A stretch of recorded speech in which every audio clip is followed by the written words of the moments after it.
Hello, everyone. Thank you for tuning in. I am Jaylee. This is JayLeesCorner. Lord, I hope y'all can hear me because my signal is real low. Because for some reason, this dang on 20-minute video of Bishop Robbery is taking forever to download. I don't know why. I've never had such a long time for a rendered video to be around here uploading. Okay, look, I hope y'all can hear me good. I hope it ain't going in and out right now. Okay, but if it do, it's only gonna do that for like the first 5. Okay, the first 5 or so as I'm downloading these watch along videos. Bishop Robbie, could he cut off my Wi-Fi? I don't think I paid the bill. So I don't know what's going on. Okay, anywhere go. Happy Friday to everyone. Okay, happy. Okay, it's a little choppy. Okay, again, give it a second. I didn't want to keep y'all waiting, in the 15 minutes or whatever. So I was like, I'll come on and talk to y'all and we'll, get the stuff together and whatnot. Okay, but again, happy Friday. Okay, Foolish Friday, Watch Along Friday, Gossip Chat Friday, everybody going live Friday. Because I'm like, Monique and Derek little selves around here consistently going live together, apart, separate, in conjunction with, in connection to everything was really getting on all my nerves. I'm up there trying to get my live together and get my graphics together, and these two people keep going live. Okay, for no real reason. Well, for a reason. Okay, but I'm leaving that be. Now, is it finally downloading? Lord, I don't know. It has never took that long to download nothing. Not nothing. Lord, okay, it should be better now. Now, I need y'all to do a couple things. Y'all know a couple things have to be done, okay? Go ahead and like the video, please, and thank you. Okay, it's very much so appreciated when you like the video. Okay, go ahead and subscribe to my channel. Okay, to become a whole JayBird, and. Okay, that's also the thing to do. Follow me on social media at JayLeesCorner on IG, also on Twitter. Like the video, subscribe, share it, comment in the comment section and whatnot. This is the crazy part. That was only one. Let me download Brian McKnight. Let me see if this will be quicker. Let's see. It really should be if it ain't, but I'm gonna leave that be. See, now this is being faster. But I'm here, y'all. Hi. Hello. Red lipstick is back. My Silence There shirt. Y'all, this is my favorite sweatshirt. Okay, I'm better. Okay, y'all can't tell. I got a little bit more energy today. I'm round here today. Okay, signal being dumb, I'm gonna let that be. Okay, until we get into it. Now, for the first few, we're gonna wait for stuff to be downloaded correctly. Okay, but y'all here for the foolishness. Okay, honey, Monique and Derek round here into everything. Fussing, arguing, debating. And when you out here debating your TV boyfriend, fiance, prison pen pal for everyone to see, I mean, it's going to get a little messy. And I feel like you can't be around here fussing with the person that you're supposed to be in love with. Okay, fully in love with. Because it's gonna look fake and fugazi. Now I can't really, because they was live while I was driving home. I think Monique is live right now, and I'm not recording it. Ooh. I had to cut it down because again, it's just too much. Like I want y'all to listen real fast, okay? Because Monique on live right now, and because this is a we have to get the news as it comes to us. I just want y'all to hear, listen. If it's on here, is she on this live? Or she might just end this live? I think that it's ended because Monique can't go live on her own page. She has to be live with somebody else. And I'm like, man, if you can't be on live yourself, don't be on live. Okay, if you can't do it, if it isn't possible for you to be live, get off the damn thing. But we're gonna get into them in a minute. Again, they team too much today. We're going to touch on it tonight and then some stuff tomorrow because it was too many damn lives, okay? But hey, everybody, how y'all doing? Good evening, okay? All up and through. Hey. People is ready for the food, the lish, and the ness of it all. Okay, hey to the chats. Hi, happy Friday. No, some of you was not late, you were on time. I'm late, technically. I'm scared my signal still be down a little bit. Because it's still downloading. Again, I didn't even get home until I got home at like 8:50. And I had to download graphics, download stuff. But I'm here. I'm here and we here. Okay, hey to everybody. I hope y'all have already liked the video. I hope so. No, College Chill have not watched it yet, but we will be discussing Ray J and Jocelyn, who were on IG Live discussing some stuff about her fussing and fighting on the show. So we have that part too. Anyway, hey, how y'all doing? Okay. I know about that. I think everybody knew a fussing and fight was gonna happen with Derek and Monique. I just don't think anyone thought it would be this public. I think life after lockup again. If I'm going in and out, it's because the video was downloading. I can't let them keep talking through it to get it done. If not, I would not have been on here until like around 9:30. Okay, I don't think on any other season of Love After Lockup or Life After Lockup we've ever had couples like on social media so heavy, so tough. Monique and Derek are the first couple, in my opinion, in forever, who was really involved with showing themselves on social media while the show was airing and while the season is over. So I was like, I did not expect it to be so such a public spectacle. Okay. Hey, that's my mother. How you doing, mama? Okay. Oh, it's the last one. I feel like I was cutting and pasting stuff together all day, cutting down lives And I don't know if I have them all together or not because I have to be sure. Let me see. The last one, I think I got to download Derek. Because Derek, girl, I'm sorry for the coughing, y'all. I coughing tonight? I'm sorry. I can't remember because my brain's on pause. But y'all, I'm just trying to get myself together. But hey, how y'all doing? It's been a long day.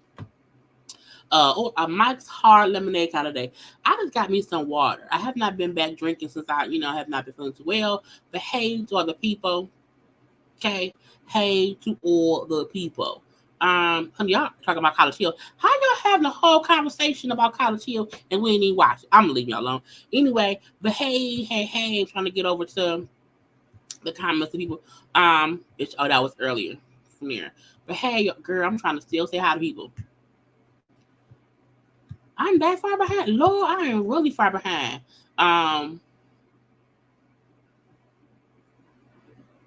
Let me see. I'm trying to see which comments. I'm trying to keep going down. Hi to all the people. Because I can't get through it. I can't get through it.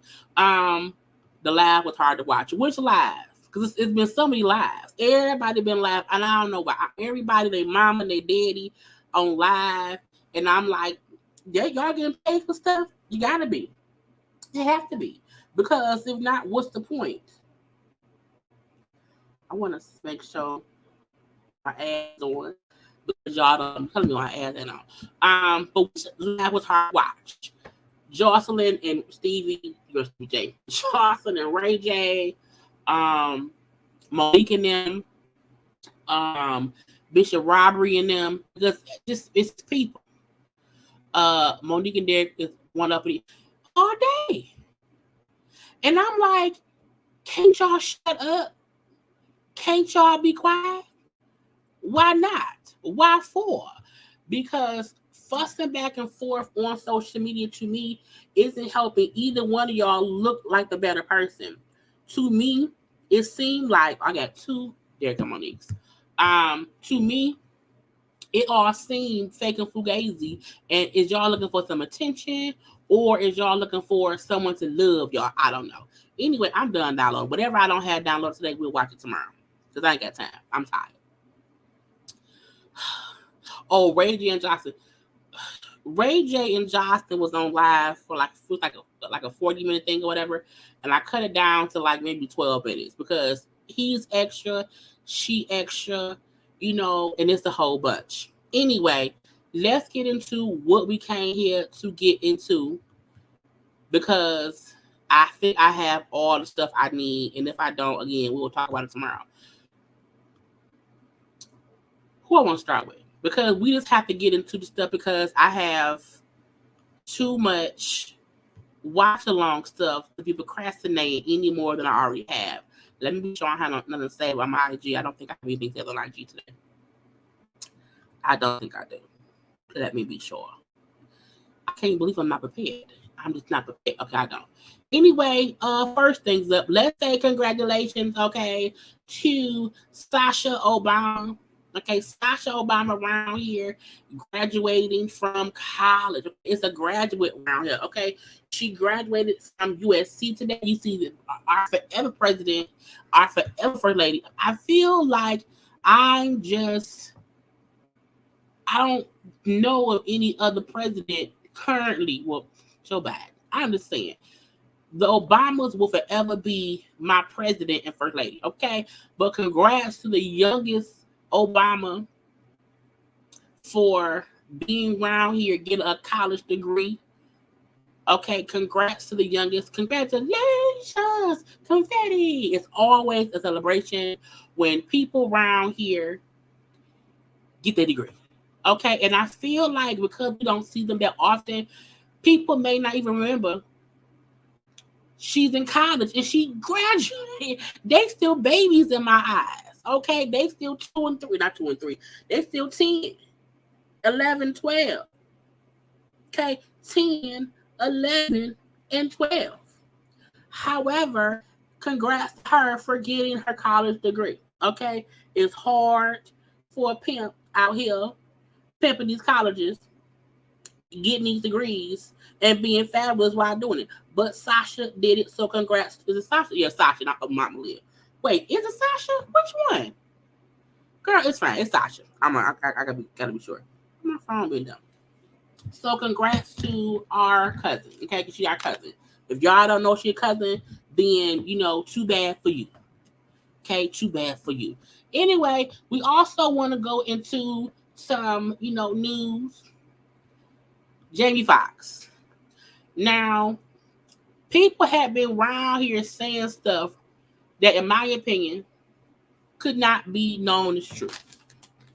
Now, his daughter updated us last month that, hey, my father was in the hospital.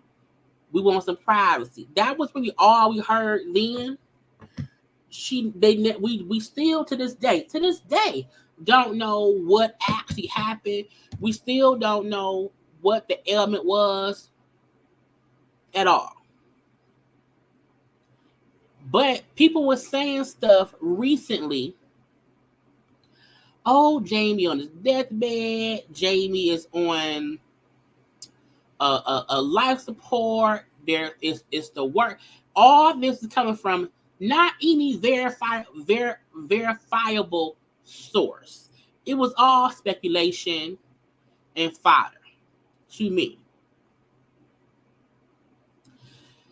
After yesterday, when people were saying, "Oh, he about to die," the family is preparing for the worst, and all this stuff. His daughter, Corinne, his oldest daughter, came out, in response to that. Now, before, people just kept on saying, we're praying for Jamie. We don't know what's wrong with Jamie. We hope Jamie can do well. But yesterday's conversation was a bit different of them saying their family planning for the worst. So family came and spoke out. She said, update from the family. Sad to see how the media runs wild. My dad has been home. So my dad has been out of the hospital for weeks, recuperating. In fact, he was playing pickleball yesterday. Thanks for everyone's prayers and support. We have an exciting work announcement coming next week, too. Now, this is the issue I have with anybody who let me get on camera. And let's hope that my camera, the signal don't go back out because it's being stupid. People have a tendency, and I see folks in the comment section with other opinions. I'm not talking to you. I'm talking about people in the world. I saw stuff on Twitter. I saw stuff on Instagram. I saw all kind of people on all the blogs calling his daughter a liar. And while I feel like, yes, you could put out a little picture, you could put out a video, you could put out something that shows something. However, if Jamie Foxx choose, or his daughter choose, or the family choose to keep stuff private, who the fuck are we to say she lying?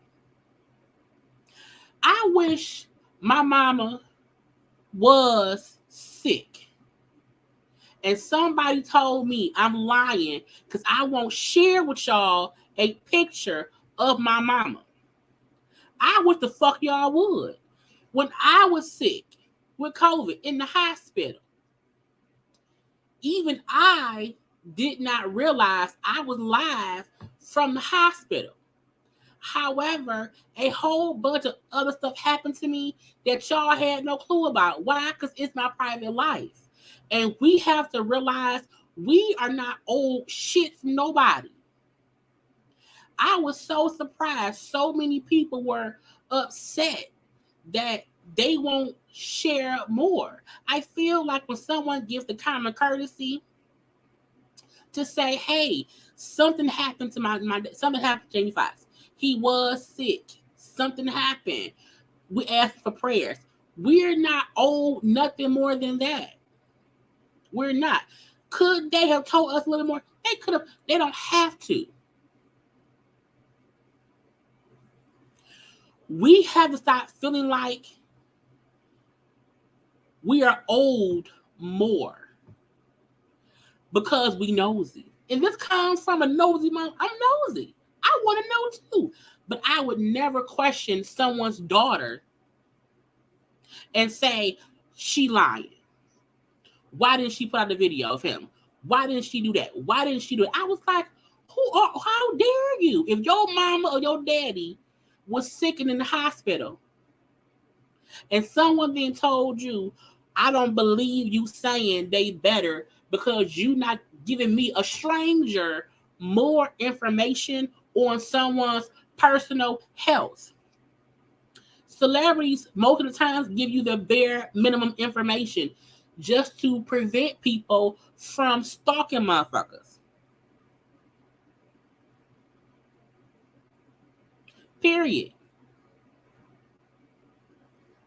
Her saying the first statement was he's in the hospital, something happened, he getting care. That's all we needed to know. It ain't her job to tell anybody, hey, he got the hospital today. They don't have to update anybody. So we have to realize a famous actor family letting folks know something happened and ask for prayers. It's not their job to keep us abreast of everything until they say something different. Then no, he is getting care.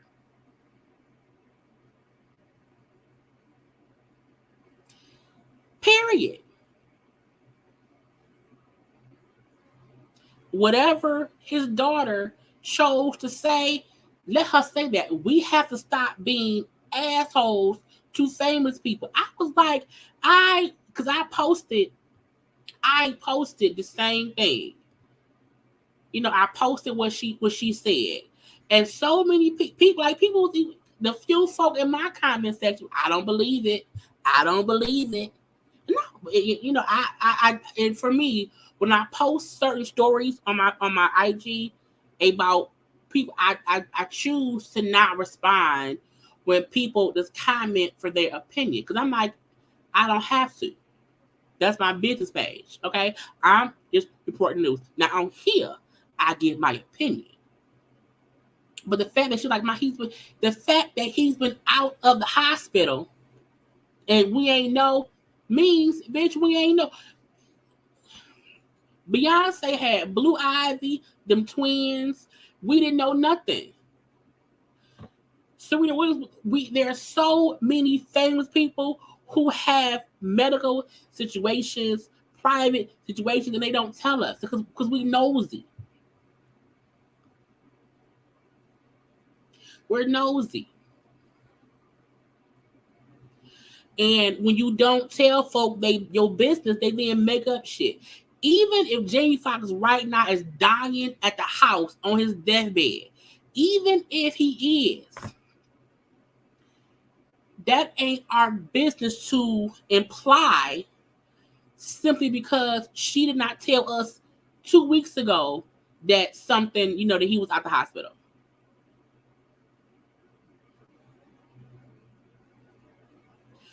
We can't have it both ways.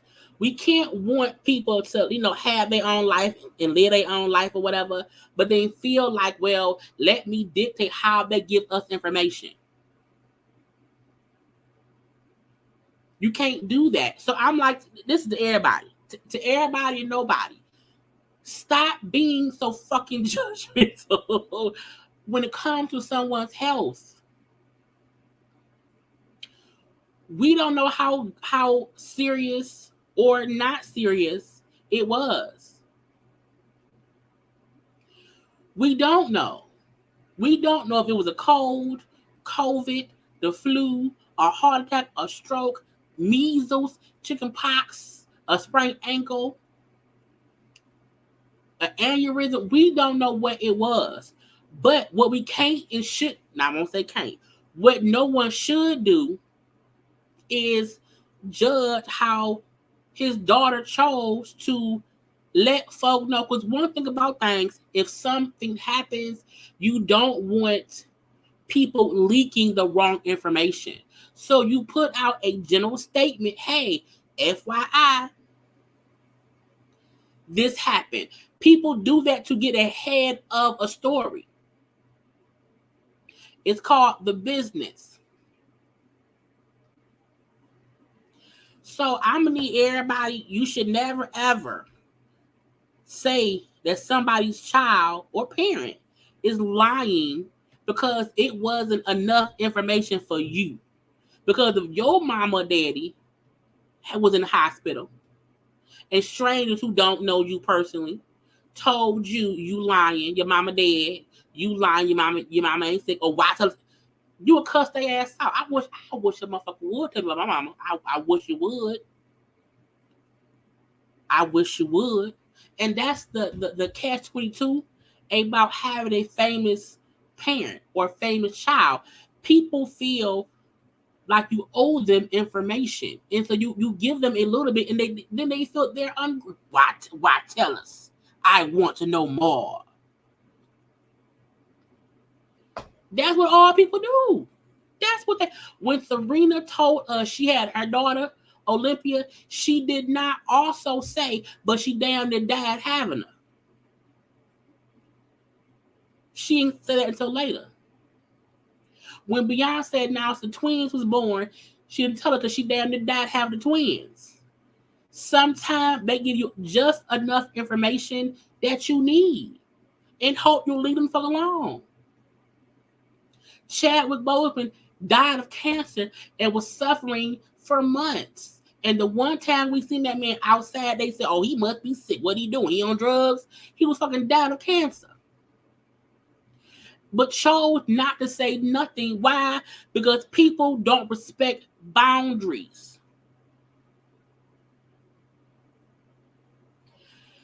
Do y'all know his daughter is his PR team?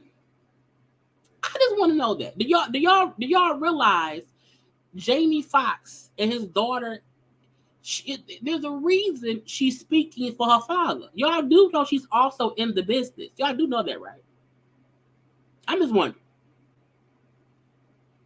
If something happens to me, my mama is my PR. When I was sick in the hospital dying from COVID, my mama was my person talking to people.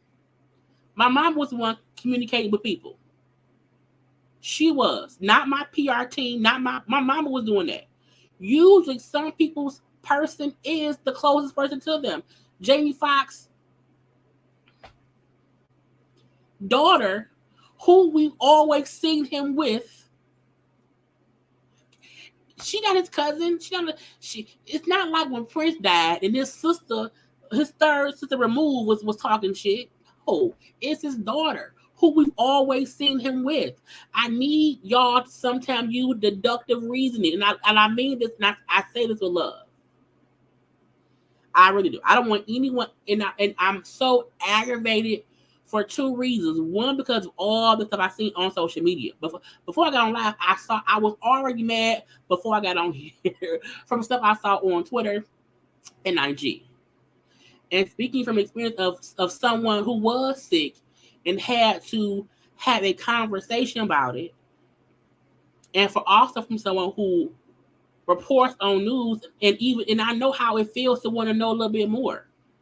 But we have to be human and be respectful. Treat it as if it's you.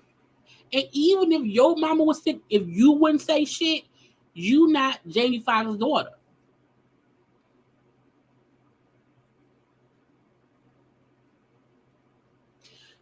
Thank you. Jamie's very private. And some people who are private trust people to be their mouthpiece if they can't say anything. You trust people to put out what you want to be known.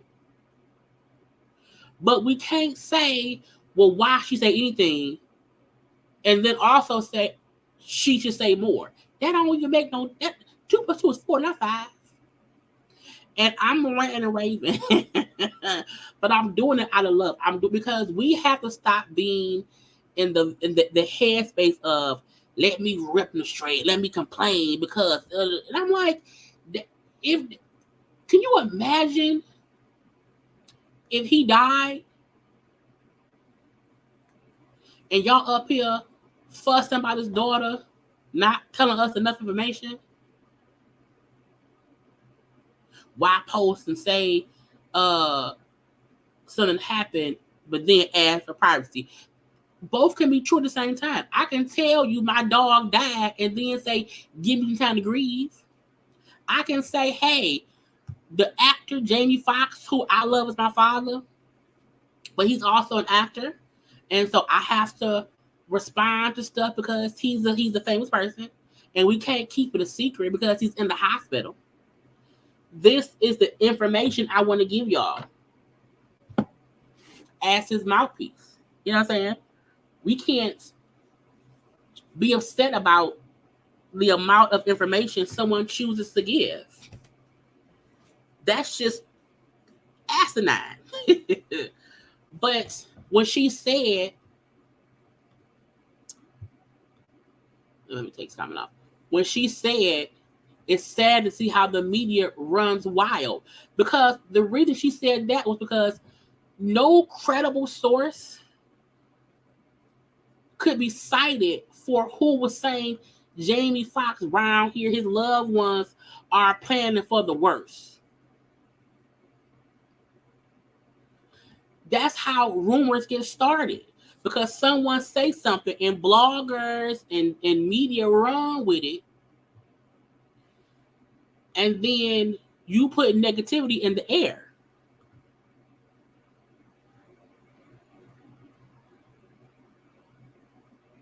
So when I say stuff like we need to be more conscious, more thoughtful about how we respond to people's health situations, I mean that from a point of we have to stop being assholes. We have to stop wanting all the information and getting and feeling entitled if we don't get it. To where we then, and I'm saying that because people were literally calling that man daughter a liar. You lying, where he at? That ain't true. Why did we see him? Why he post a video? We still ain't seen Tom Cruise. Not Tom Cruise. We still ain't seen George Clooney kids. George Clooney had twins years ago. We ain't never seen them kids. We ain't never seen Kerry Washington children. People, we've never, like, people literally have gone through shit and did not tell us nothing because it's their personal business. But some folk who know, hey, this is gonna get out. Because why? He was filming a movie, he would be offset, it would be a stunt double. They knew they had to say something because it was gonna get noticed. They knew that because also he would be replaced on Beat Shazam. Because why? He has to get his strength back. I was sick for 6 fucking months with COVID.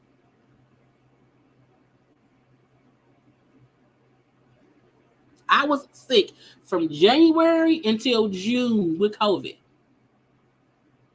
Getting better. It takes time. So they knew we had to say something because why is a stunt double finished up a movie? Why isn't it canon gonna be on Beat Shazam? Oh, because Jamie Foxx, something happened. So I just sometimes I have to come around here and fuss for a minute just to get a point across that stop feeling entitled. And that's coming from a person who reports on gossip shit for a living. You know what I'm saying? And I'm nosy. No, we don't know if he has twin girls, twin boys. We don't know nothing about them kids. Nothing. MGK's daughter. Hell, we haven't even really seen Chloe's son face. Don't know his name. Nothing. There are plenty of people who gives us bits and pieces. Hell, we just found out Rihanna's son named after RZA from Wu-Tang. So if y'all sit and think, there are many celebrities who give y'all pieces of their life, who may show you their child but not tell you the kid name, who might let you know they married but never. Issa Rae is married. She's wholly married. We rarely ever see Issa with her husband. Issa had a whole wedding photo shoot and acted as if it was a fucking photo shoot, but it was her wedding.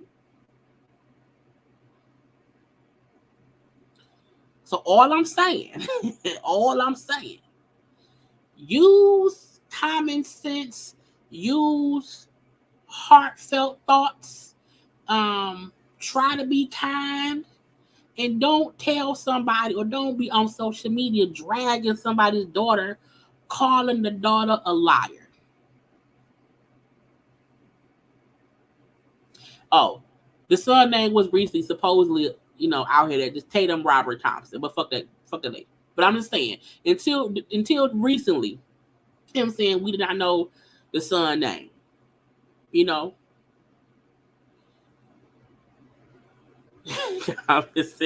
ain't. It really isn't. And people will come up with all, but why? I kept seeing all up and down Twitter. Well, why she say anything in the first place? She lying. I don't believe her. Why didn't he say it? Why she say it? Where's the video? Where's the proof? Where's the bitch? You want me to show you proof that my daddy alive?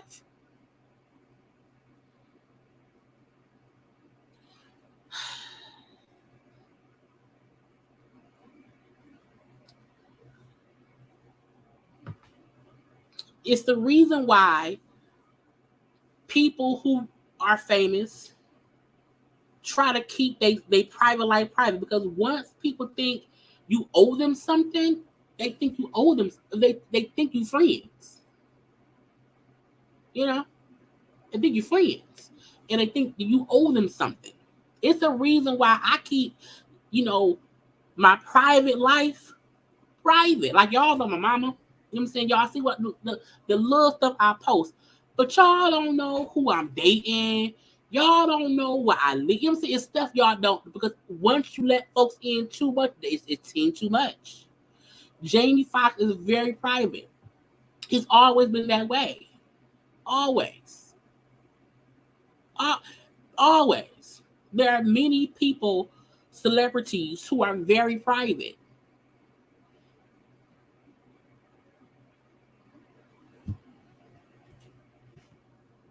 Just saying. First of all, if I was the daughter, I would go on live, and now I say fuck all y'all. I say fuck all y'all. And if I was Jamie, I would not do. I would go to work. I would do my movies or whatever his work is. I would never say shit to anybody who has something to say about my daughter updating y'all on my health.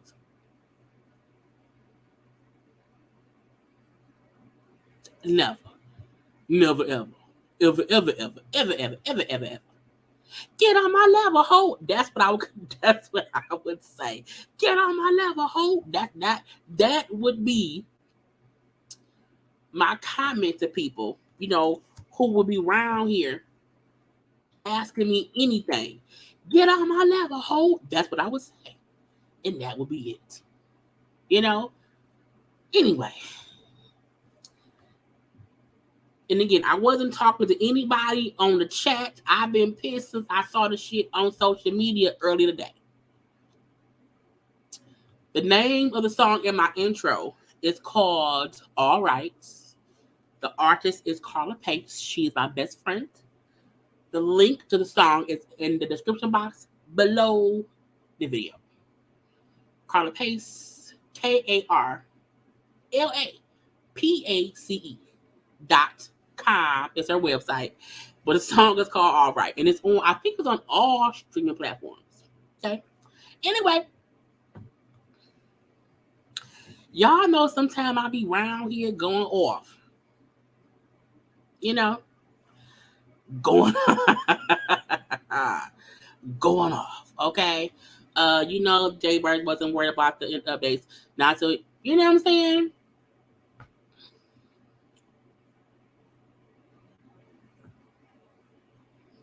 People are allowed privacy.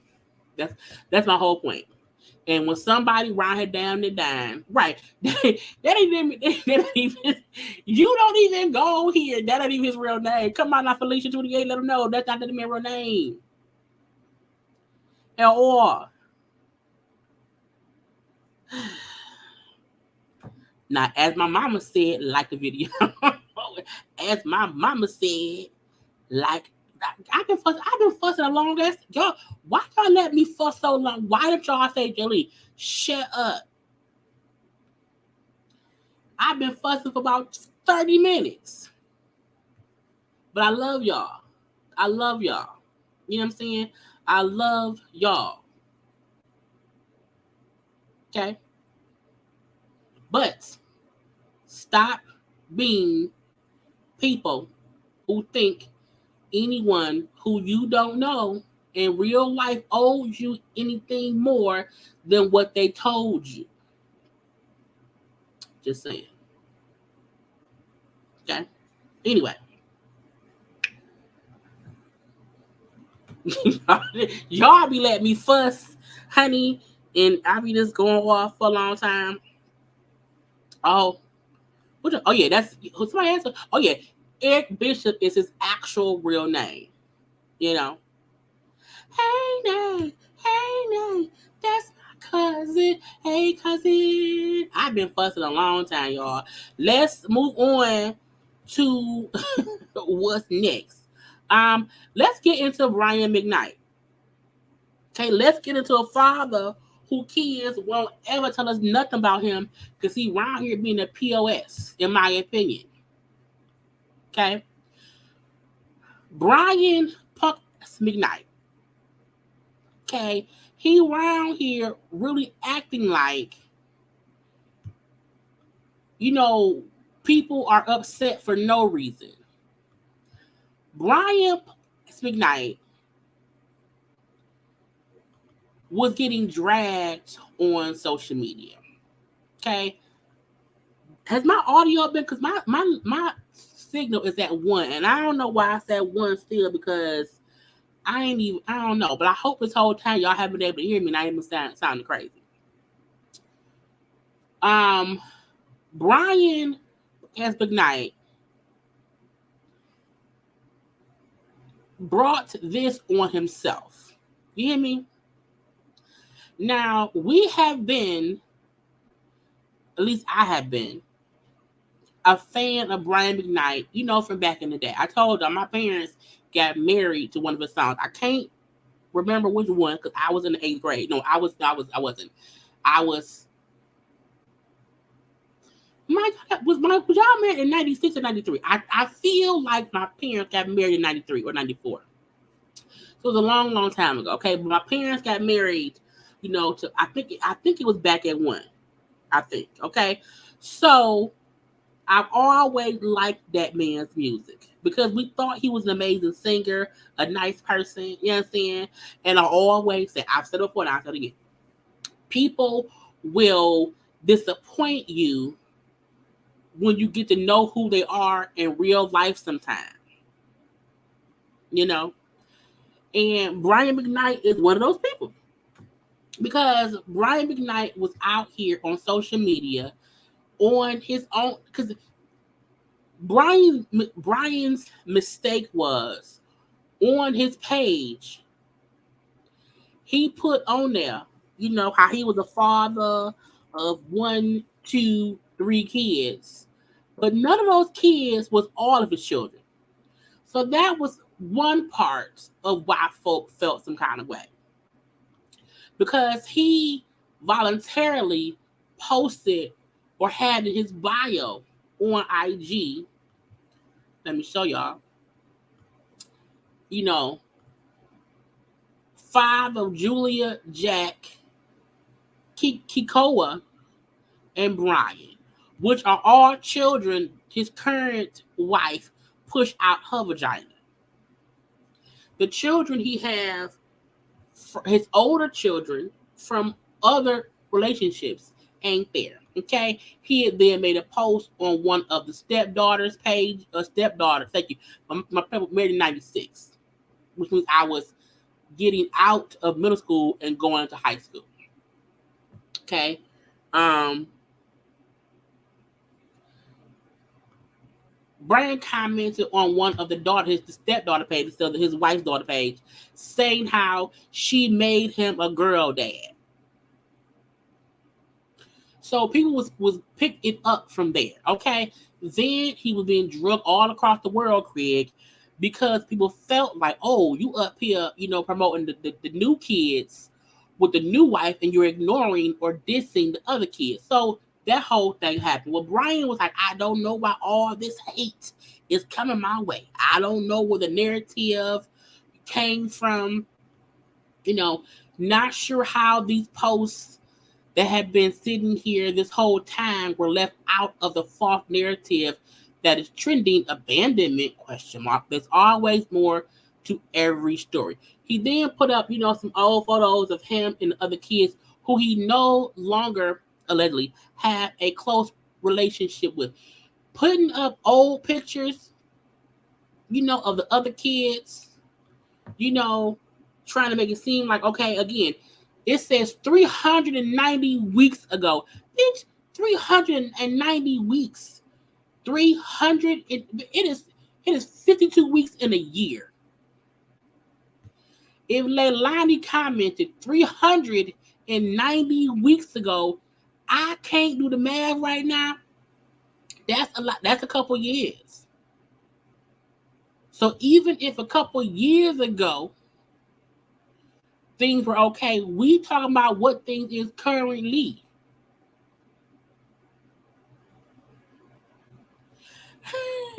Don't come for me, Latoya. By the looks of all your topics, I think you're gonna be fussing this whole time. My whole voice gonna be gone, and I hope. Look, y'all, this is gonna be a long live, flat out. Okay, this is gonna be a long live, so I hope y'all got y'all some water and all that stuff. I also hope y'all having a good time with me because I love my JayBirds. Okay, I love y'all, and that was. You right, Latoya. You right. Yeah, I love you, girl. Okay. But again, Leilani commenting, and even Brian McKnight Jr. commenting 390 weeks ago, to me is proof. Right. Come on now, 7.5, 7.5. Okay, about 6, 7, a whole time. Can you imagine someone putting up proof that something ain't what it is, and your wife's post time says it's a lie 390 weeks ago? A long time ago. That's like someone saying, how dare my ex-boyfriend say we ain't together no more, and they post a photo of y'all together from 9 years ago. That's from 9 years ago. I'm not dating. That is no more. That is the past. Okay, that is the past. You expect the people to scroll. We're gonna scroll till we can find it. Okay, we got 7 years ago. Okay, you want the folk to go scroll back to 7.5 years ago to when you was cool with your kids. The man I fucked 7 years ago don't matter to me today. Fuck him. Yeah, for real. Okay. Who brings up old stuff like that? 7.5, 7. I was like, Brian, that point right there let us know you full of crap. You're full of poop. Because you up here want us to do the math and do the time and do the looking when you don't have nothing currently with them people. Okay? Old stuff. Old stuff. Old stuff. What is this? What is this from? Okay? This from 2018. We're gonna keep scrolling until we find the photos. Okay. So here's one photo from 2018. Okay. So you want to scroll back to 2018. And that's the earliest one. Either way it go, currently, you and them kids that you helped create with your sperm and someone's eggs are beefed out. Okay? Beefed out. This was 279 weeks ago and it's edited. So to me, that means you was adding some shit currently. Because I feel like back in 2018, you couldn't even really edit shit like you didn't see edited. You try to make people think, oh, we're a big old happy family. Ebony and Ivory. We don't believe. 285 weeks ago. So cool. 285 weeks ago, you and the kids was cool. But currently you're not. And that was the point. I just had to make sure to put that up. So Brian, up here trying to compare apples and oranges and active fathers with deadbeat fathers or old time fathers with current fathers, and we wasn't having it. Not today, not ever. Scroll back to the end far, take forever to come back around here. Lord. I need it back. Okay, so he first posted some stuff. I'm like, what is this shit? Why are you up here screening stuff? So let's watch his rebuttal to people saying you around here shading your kids. You around here being a shady daddy to your children because you made the choice to exclude their names from your father post. Husband of that lady, father of these kids, okay? But let's listen. A lot of discussion online lately about how I talk about my family on social media. Typically, I prefer not to give attention to the internet trolls, but now my family is being harassed online and accosted in public, apparently because some people can't handle seeing my happily ever after. No, what? First of all, somebody accosted your family. Who? Now, my opinion is this. Nobody, y'all know my rules. I don't care what somebody do. You should not go to anyone's page, comment, nothing negative. You also should not be around here going to people in public or whatever and, coming at them. You know what I'm saying? But him saying, people don't like the fact that they don't want to see my happily ever after. Okay? And I don't like y'all out here messing with my family. Coming after me is one thing, but the moment you come after my wife and our children, it's another story. Who came after the kid? Who did it? When? What kids? The newborn baby? Let me rewind, because I think you're lying, okay? You're lying. You're up here looking for sympathy. First of all, don't nobody even know your wife. We don't know that lady. But if anybody went to that lady and accosted her or them kids, y'all wrong as hell. If what he's saying is true, if somebody really accosted his wife or them kids, they dead ass wrong. But if someone just told her, hey, your husband ain't shit. I agree with him. You know what I'm saying? But if anybody went and said or did anything to that man's wife or to them kids, y'all dead ass wrong. I do not condone that at all. At all. Y'all know I keep all my shade where? On the corner. On the corner. I don't go to anybody's pages, to anybody's lot, none of that shit. But he lying on some shit. There's been a lot of discussion online lately about how I talk about my family on social media.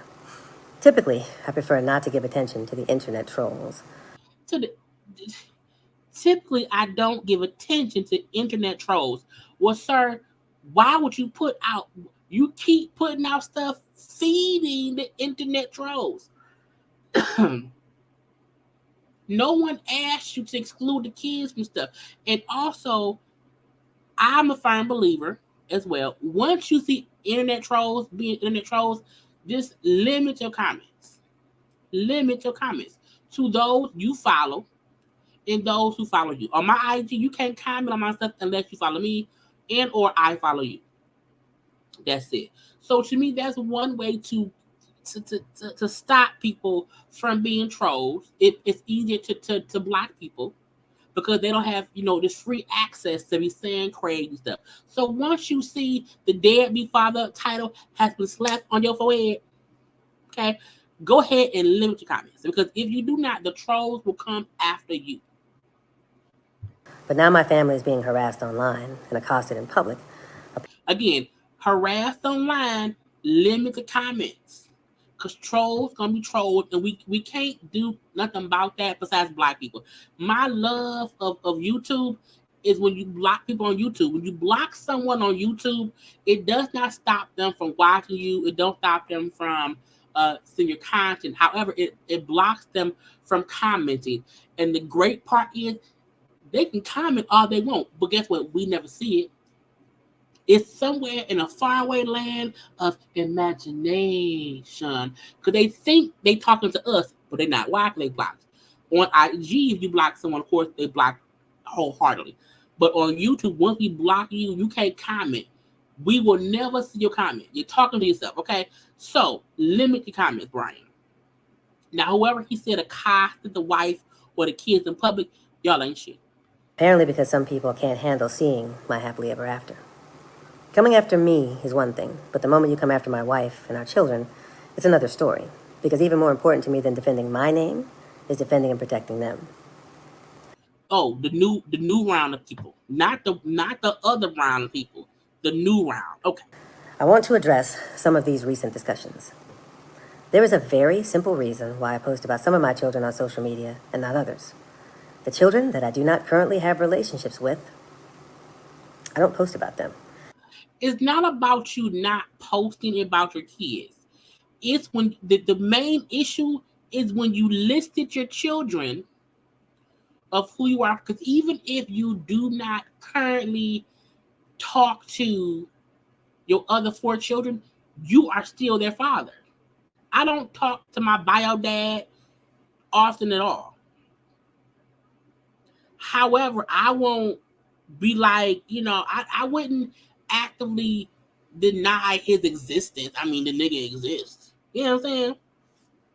My bio dad. You know what I'm saying? Now, when I talk about my dad, that's my one who raised me. My mama hood. That's it. You know what I'm saying?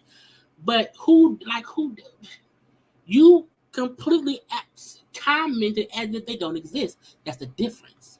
Instead, I post about the children with whom I do have relationships, with whom I am proud of, and about whom I want to share my pride in their accomplishments. I talk. let me quick. Let me see. Because what he just say? I don't post about them. Instead, I post about the children with whom I do have relationships, with whom I am proud of. The ones you do have relationships with, and the ones you are proud of. So are you not okay? And about whom I want to share my pride in their accomplishments. Okay. I don't live in the past. I live in the present and the future. Yo, again, Brian McKnight, not shit. Because to say I don't live in the past, I live in the present. As if presently the kids he put onto this earth don't presently exist.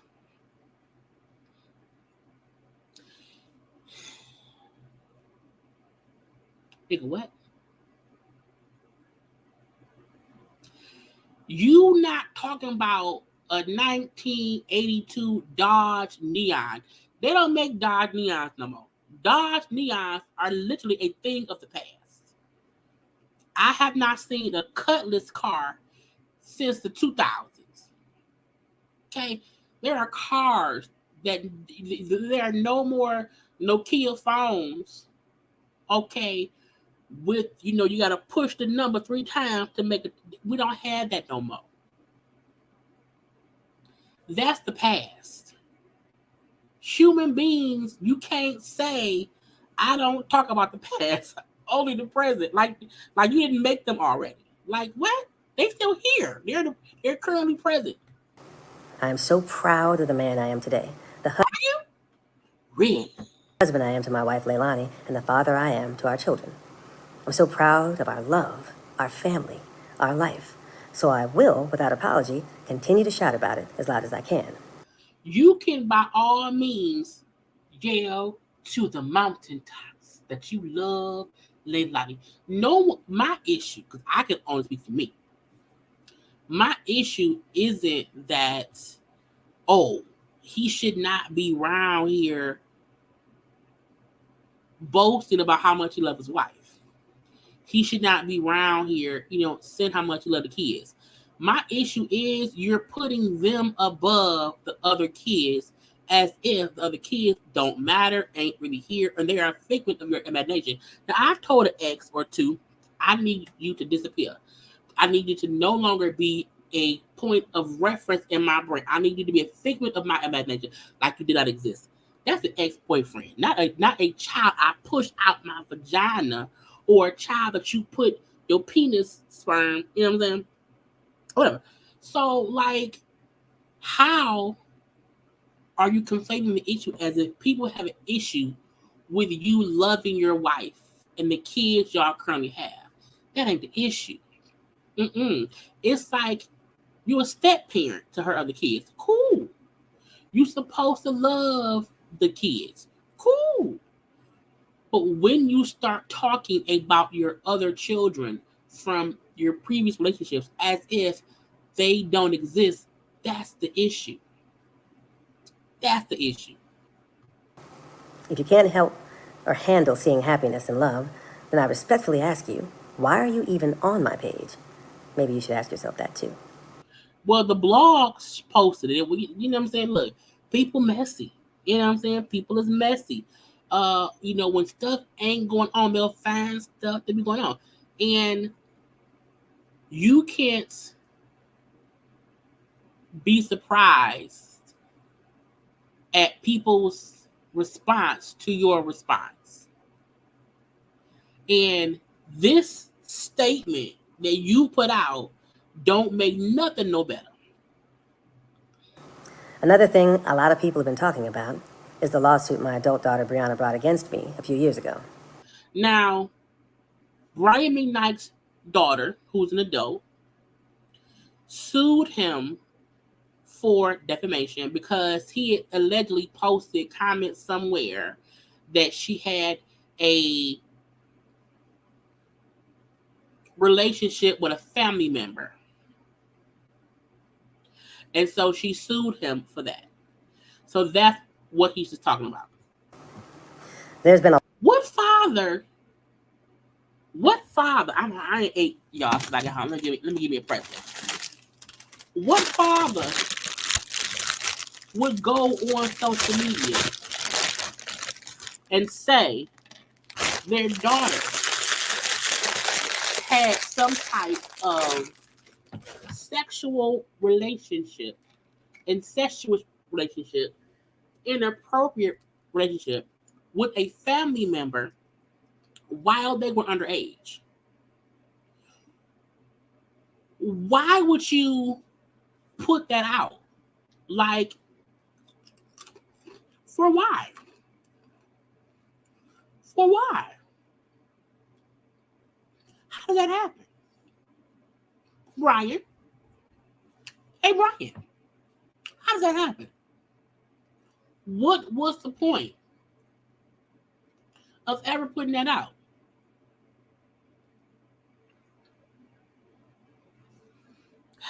lot of misinformation about the case and a lot of people who don't know what happened acting like they do. I think it is important to clear up some of that misinformation. Okay. In 2020, my biological daughter Brianna sued me for defamation and breach of contract. I posted a page from the lawsuit here and the file number down below so you can look this up for yourself.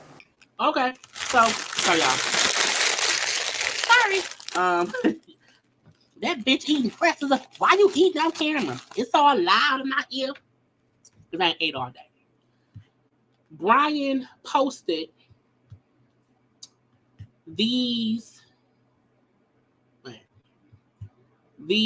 pages, okay, of the lawsuit. And it basically said he admitted to no wrongdoing. It basically said they came to a settlement and that Brianna and Brian McKnight, January 29th of this year, had came to a settlement. And he ended up having to pay her, I think the total was like $318,000. So he posted, the paperwork of that, but mainly said these are the pictures of them kids, okay, and whatnot. Now, let me see.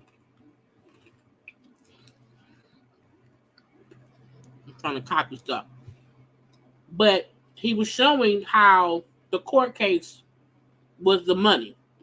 Okay, let's finish. And you will see that she did not ask for an apology or even ask that I remove the alleged false statement from the internet. All she asked for and all she wanted was money. The case was dismissed before there was any decision whether my statement about her was defamatory.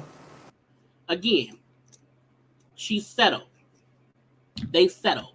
But even him saying, she didn't ask for an apology, she didn't ask for anything besides money. I was like, well, no, she sued you. And to me, the suing is the part of me saying, I want my shit. Okay?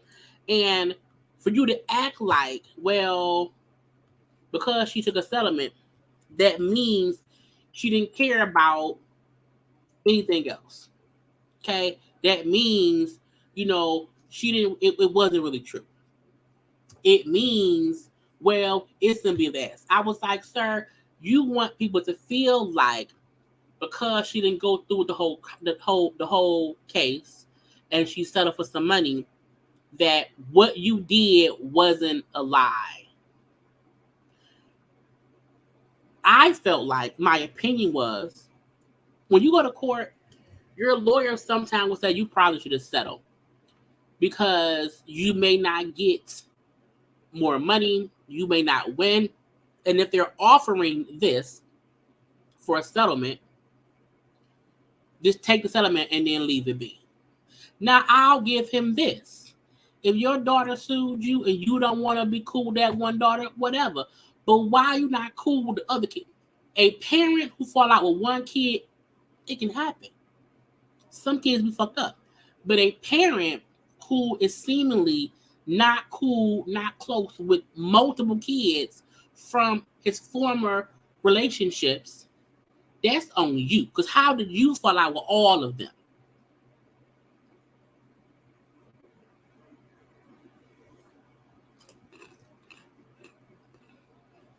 How does one father fall out with multiple kids? Now, if you was around here putting your penis in vaginas and was not being a real father, but a sperm donor, then just say that. If you was never really a father figure to them kids and you was out here being a goddamn Rolling Stone, then just say that. But in my opinion, when one parent don't have a close bond with a number of children, and it happens to be all people or kids who he did not have kids with the wife, they look bad on you. We settled the case earlier this year, and I agreed to pay Brianna some money, but here's the interesting part. She sued me for defamation and breach of $1 million life insurance policy, and I agreed to pay her $318,000 with no admission of any wrongdoing whatsoever. You heard that right. She dismissed $1 million case in exchange for payment of $318,000 with no admission that I did anything wrong and no requirement that I retract my statement or remove it from the internet. You already said it.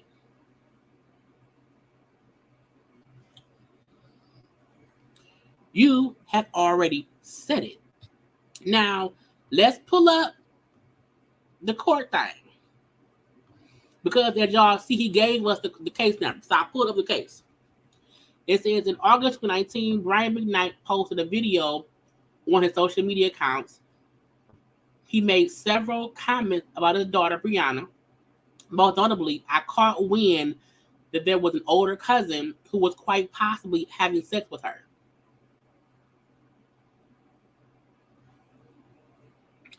So Brianna, the plaintiff,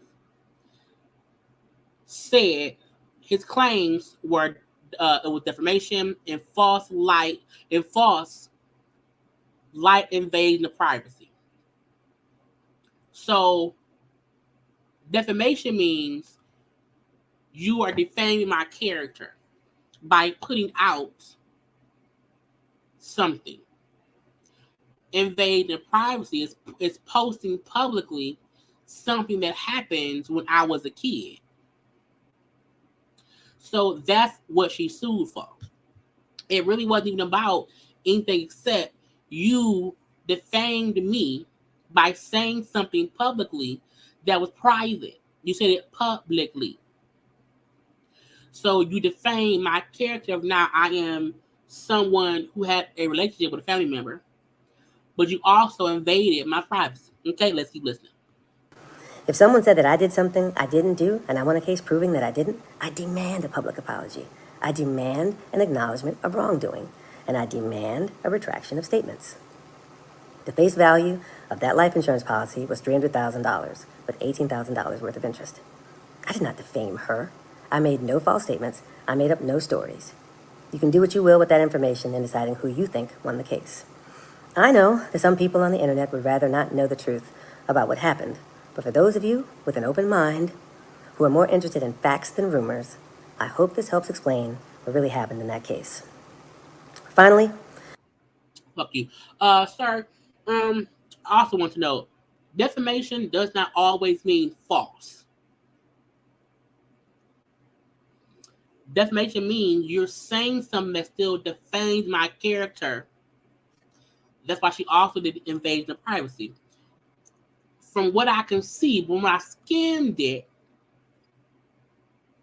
okay, it is said that plaintiff has asserted, among other things, claims against him for defamation and false light invasion of privacy. It did not say he lied. It means, in my opinion, what you said was not your business to tell. So him saying, well, she didn't ask for me to take it back because she didn't say it wasn't true. Her point was it wasn't your place to tell. I want to address the abandonment issue for the last time. Those kids and I have had a long history of conflicts. Not those kids, girl. Not those kids. Mutual estrangements, and resolutions. But there was a time when we were truly a successfully blended family. When? That one time at band camp? Julia, Jack, BJ, Nico, and Brianna. Our home was filled with love and acceptance, so much so that the kids were all calling each other siblings, contrary to the picture that's been painted online. So you ruined it. Okay. Christmases, birthdays, Thanksgivings, Friendsgivings, all spent together, even standing up for me as my best man in our wedding, along with their brother Jack, which I posted a pic of here. Shortly thereafter, the same conflict over money arose again. A conflict over money arose. The conflict with that daughter wasn't money, is what you said. And she just sued you. We parted ways, and the next thing I knew, there were 2 posts from Brian and Brianna in 2019 telling the world a completely different narrative for the reason why. I never abandoned anyone. Our estrangement was mutual, but those posts made any roads towards reconciliation and acknowledging them a dead issue. Now, I didn't go back to the kids' page and see what they posted. They probably said Brian wasn't shit. And so, in his opinion, well, because they posted that, fuck them kids. Is what he's saying. They made a post and I said, fuck them kids. They are adults now. I don't need them. I got a whole new family. Fuck them kids. And I changed my will the next day. Changed my will the next day. Okay. I've spent the last 30 plus years building a recognized, respectable name, and ironically, there are still people out there who are trying to smear my name while still carrying it, hoping to use it for their own benefit. Sir, this is the crazy thing. Okay? This is the crazy thing. Them kids did not name themselves. Them kids were named by you and their mama. So it's not as if you got hired at the Home Depot, okay, and you got fired from Home Depot, and you want to still use the Home Depot discount. It's like, no, you named them.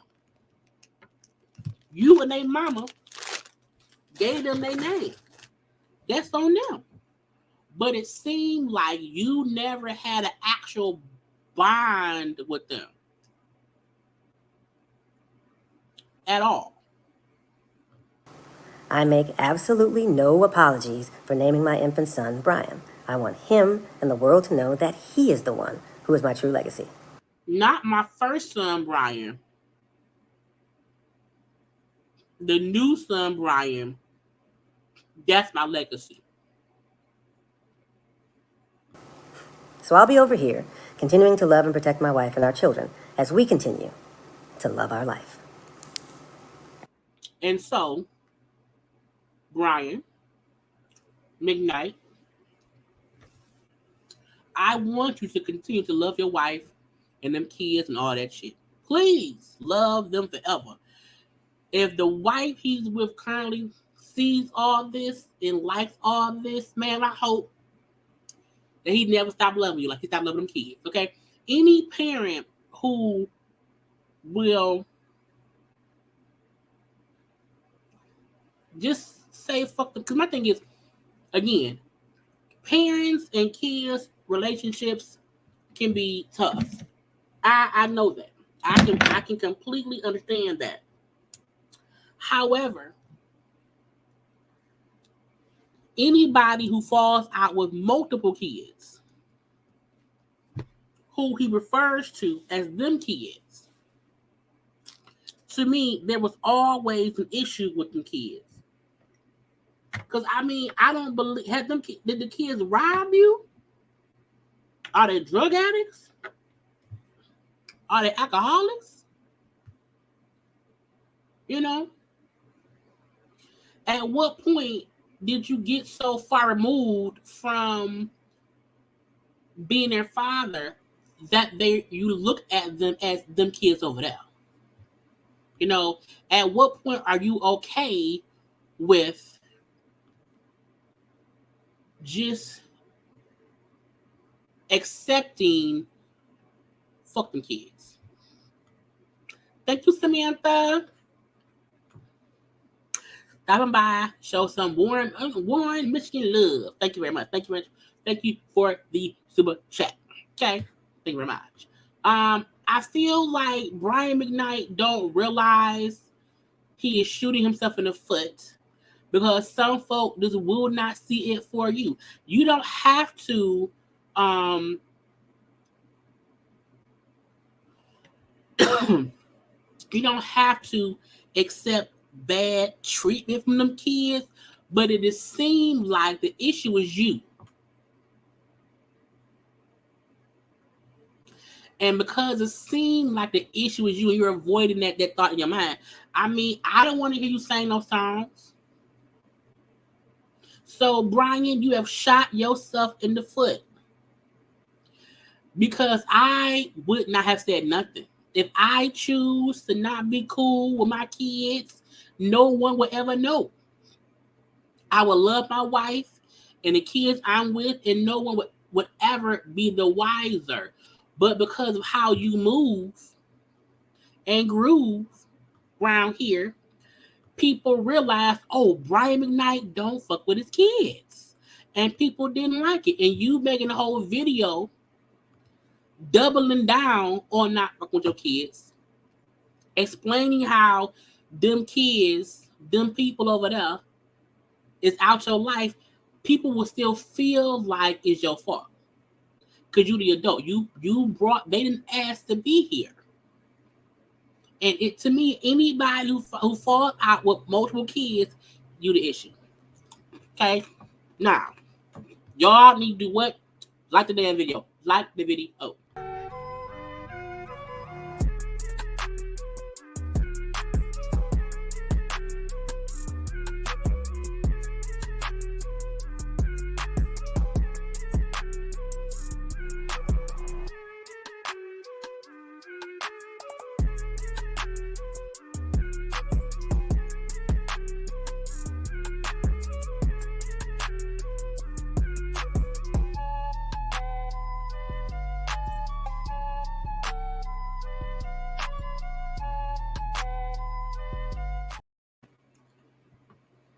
I be jamming on the thing.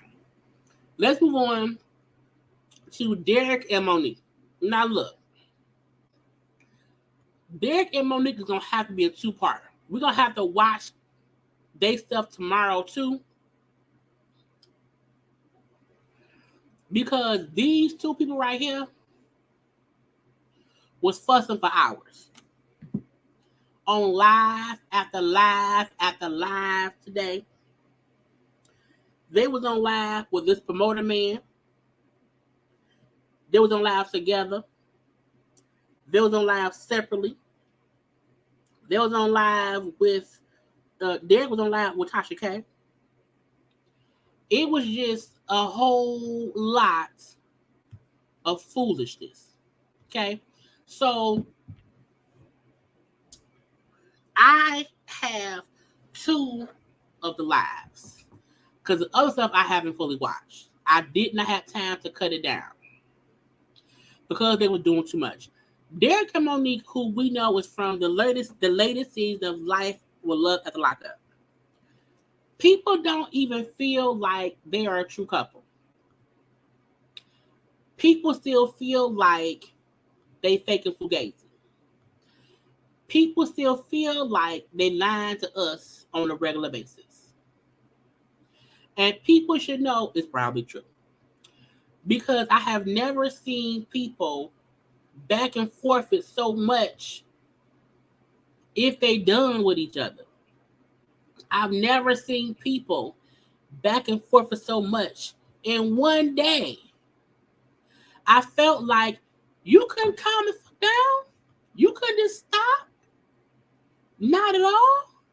No, I never understood anybody who would just be like, you know what?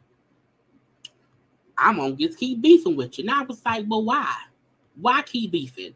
So Monique and Derek was on live like last week when I was sick at first, fussing. And they broke up. Whatever. That was then. I felt like, okay, they should be done. Done and over with. Okay. And did Monique block me? I'm just saying. Or her page could shut down. Because Monique page right now,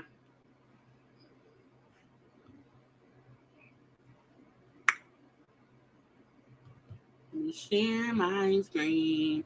So Monique had stuff up before. But let me switch pages because as the blogger, if you don't have two pages, you know it ain't gonna work.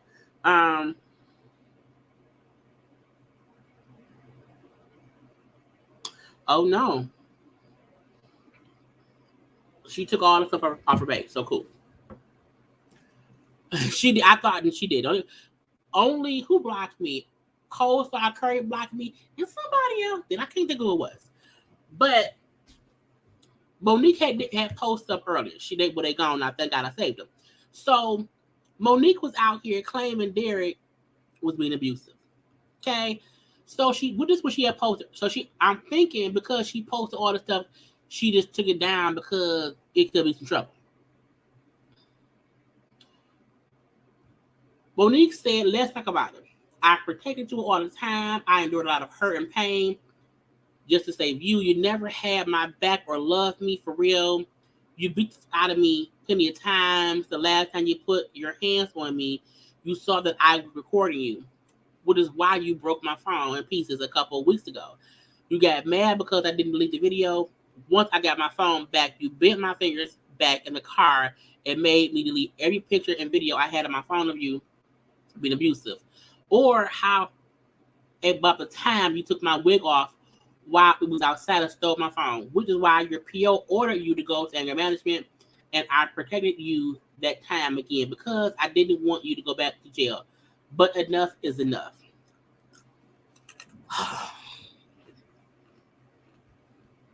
I don't know. I feel like a stupidity. I feel like they need Jesus. I feel like it's crazy. So she then put a post that was allegedly her either talking to him or other people. This was supposed to somebody. It said D sus poo. I'm guessing it's sister poo. I don't know who is. Okay, and so it looked like she sent a text and they said what happened. She said FaceTime him. He'll tell you. Okay. She then said that nigga choked me, suffocated me, and beat me up. That's why we had to stop filming because he hit me on camera. He did the other shit too. He did other shit to me too, but that's my fault for trusting a nigga straight out of jail. Thought I knew him, but definitely don't. Okay? He crazy. Blah, blah, blah, blah, blah. So, now I'm like, so was you lying about stuff before? Because she kept denying stuff previously. Now, she also put up these pictures as proof that he beat her up. Now, I'm going to say this. Because we're going to watch part of the live he did with Tasha K. The two pictures she has up, that's her saying is proof that Derek beat her ass. That her eye is swollen. Now,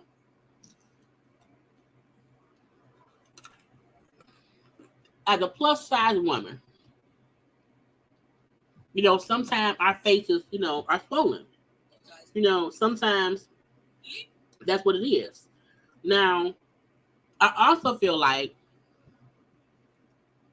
when someone say, you beat me up, and they then send pictures to the person, like, I'm not trying to be funny.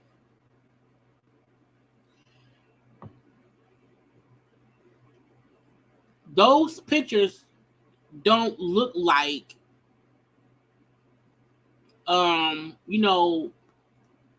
that's her because she beat up.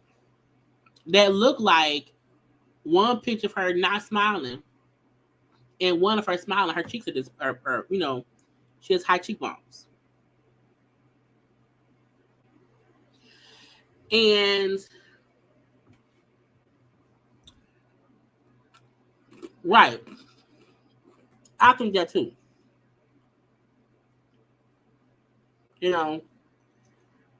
I don't understand why they put us in the group chat. I don't know. So this is allegedly her talking to him. Him saying I'm dead already. I don't know what that means. She then said, yep, I'm out your life for good. He said, have a good night, take care. Yep, blocked. She then said that one picture of her face saying, look how swollen under my eye is. Another thing of her saying a different picture, and it has to be a different day because her eyebrow looked different. And her cheek looks a little bit red. And I don't know. And she then said, you know what you did to me. You wrong and ain't and won't even apologize, you sad. He then said, you called the police. No, I didn't. If I did, you'll be in jail. Talk to you tomorrow. No, you won't. Enjoy your night with whoever you laid up with. Take care. And he said, talk to you later. I'm like, if this is just my opinion. My opinion is, if I'm telling this man you abuse me,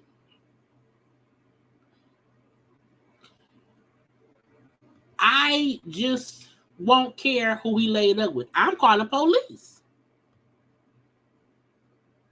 And when he said talk to you later, she said, you won't, I'll be gone before you wake up in the morning. Now, she then wrote a long post to him. And I'm like, it's just crazy. Completely insane. And I don't think I will ever forgive you for what you've done to me, how you treat me, and everything you put me through. You're toxic. You really tried to take me You really tried to take me with you while you're going through your hell. I'm good. I've done nothing but try to help you and be there for you. No matter how much I love you, you still will never be the man I wanted or need in my life. And that's okay. It hurts, but I know I will be okay. This bruise on my face just shows me exactly who you are. You are a woman beater, a narcissist who will forever blame other people for your actions. I will never bother you again or reach out to you, blah, blah, blah, blah, blah, blah, blah. Now, the date on this text to him says November 28th. Y'all do know this of 2022, meaning she went back. She went back. I ain't read all that shit. Okay. She then posted, you beat the fuck out of the CO because she had receipts in her phone about you too. So she covered up the lady's face. You know what I got? Like some whiteout. She covered up the person's face, but the text, you can't see anybody being beat up. We don't even know who the person is. So I feel like Monique was posting receipts, but the receipts wasn't fully receipting. But the text say, so embarrassing, I gotta look like this. This ain't cute, man. I'm more so hurt about looking like this. I cried looking at my face, but you don't give a fuck. Go save this picture and laugh to your bitch about what you did. Now, I'm assuming Monique was out here taking pictures of text in Derek's phone. Weird. It's crazy. It's crazy. And this is true. I feel like something ain't adding up on his side and on her side. I ain't saying he innocent. I ain't saying he innocent. What I'm saying is Monique receipts not fully receipting like I think she thought they would. So she also posted this comment. Okay. Somebody told this fake ass manager to get off my phone. Do what you gotta do, cause I ain't lied about nothing. If anything, I lied to protect him. Because when Derek got arrested that time for supposedly some kind of abuse shit, Monique was saying how it was not for putting his hands on her, but now she's saying it was, and she was just protecting him or whatever. So we see now we don't know who the text is to. We don't see no name in there. Jealousy and hate ain't gonna get you nowhere, baby. Be easy. We got video of you lying. We will sue for defamation, so lawyer up. And then she said that, bitch, all the video footage I got from WeTV of him putting his hands on me on camera is facts. Bye, girl. Watch your mouth. You a miserable pig. I'm like, not a miserable pig. Bye. Go to your client. I'm like, why are you fussing with the manager lady?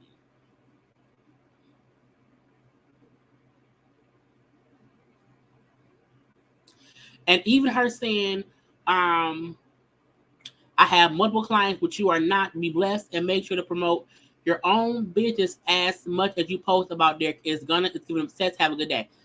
I'm just like, well, the fact that the girl then said that you will be blackballed. I'm like, blackballed from what? Monique and Derek, no tea, no shade. Y'all not famous. Y'all not. I feel like doing these little club dates, IG lives. I'm not famous either. Not at all. They had on TV, yes. Nobody from Love After Lockup is on any list to go nowhere. Blackballed. You will be blackballed as well. I'm like, blackballed from where?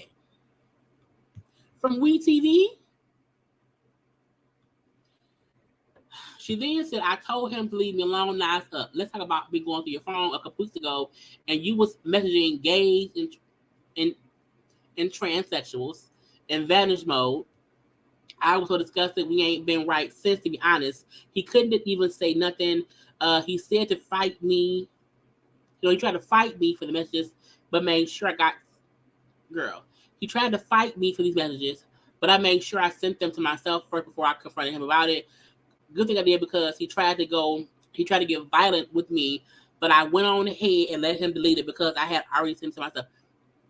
She then posted these screenshots allegedly of him allegedly talking to trans people on his IG. Somebody named Juan, somebody named Robbie Official, and the girl supposedly said, "Look,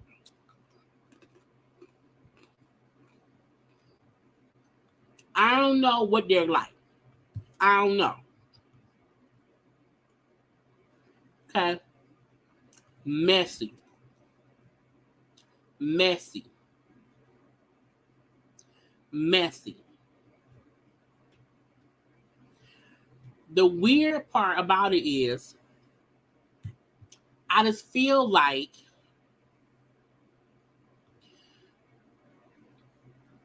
somebody lying. Like somebody out here lying. Now, Derek posted some stuff. Now, he posted this video.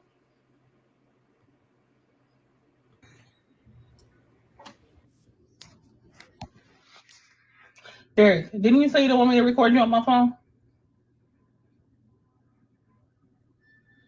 Now give me your phone before I break that phone. You gonna break this phone? It's attempted robbery. Why do you think I'm playing with you? Look. Why do you think I'm playing with you? Look. Please tell me why. Look how she got me. Look how she got me. Derek, move. Look how she beat me. Derek, I'm not.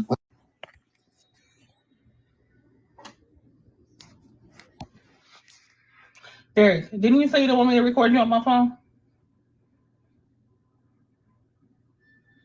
Now give me your phone before I break that phone. You gonna break this phone? It's attempted robbery. Why do you think I'm playing with you? Look. Why do you think I'm playing with you? Look. Please tell me why. Look how she got me. Look how she got me. Derek, move. Look how she beat me. Derek, I'm not.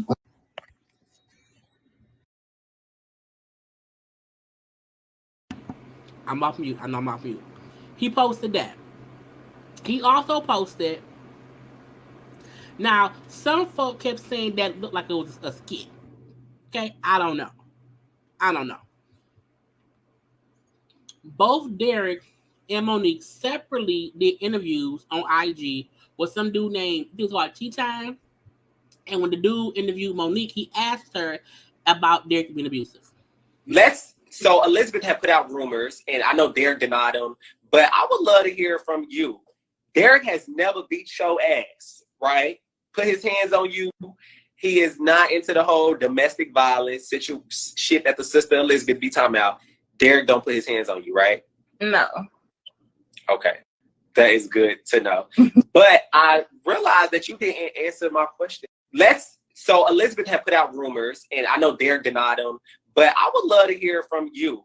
Derek has never beat your ass, right? Put his hands on you.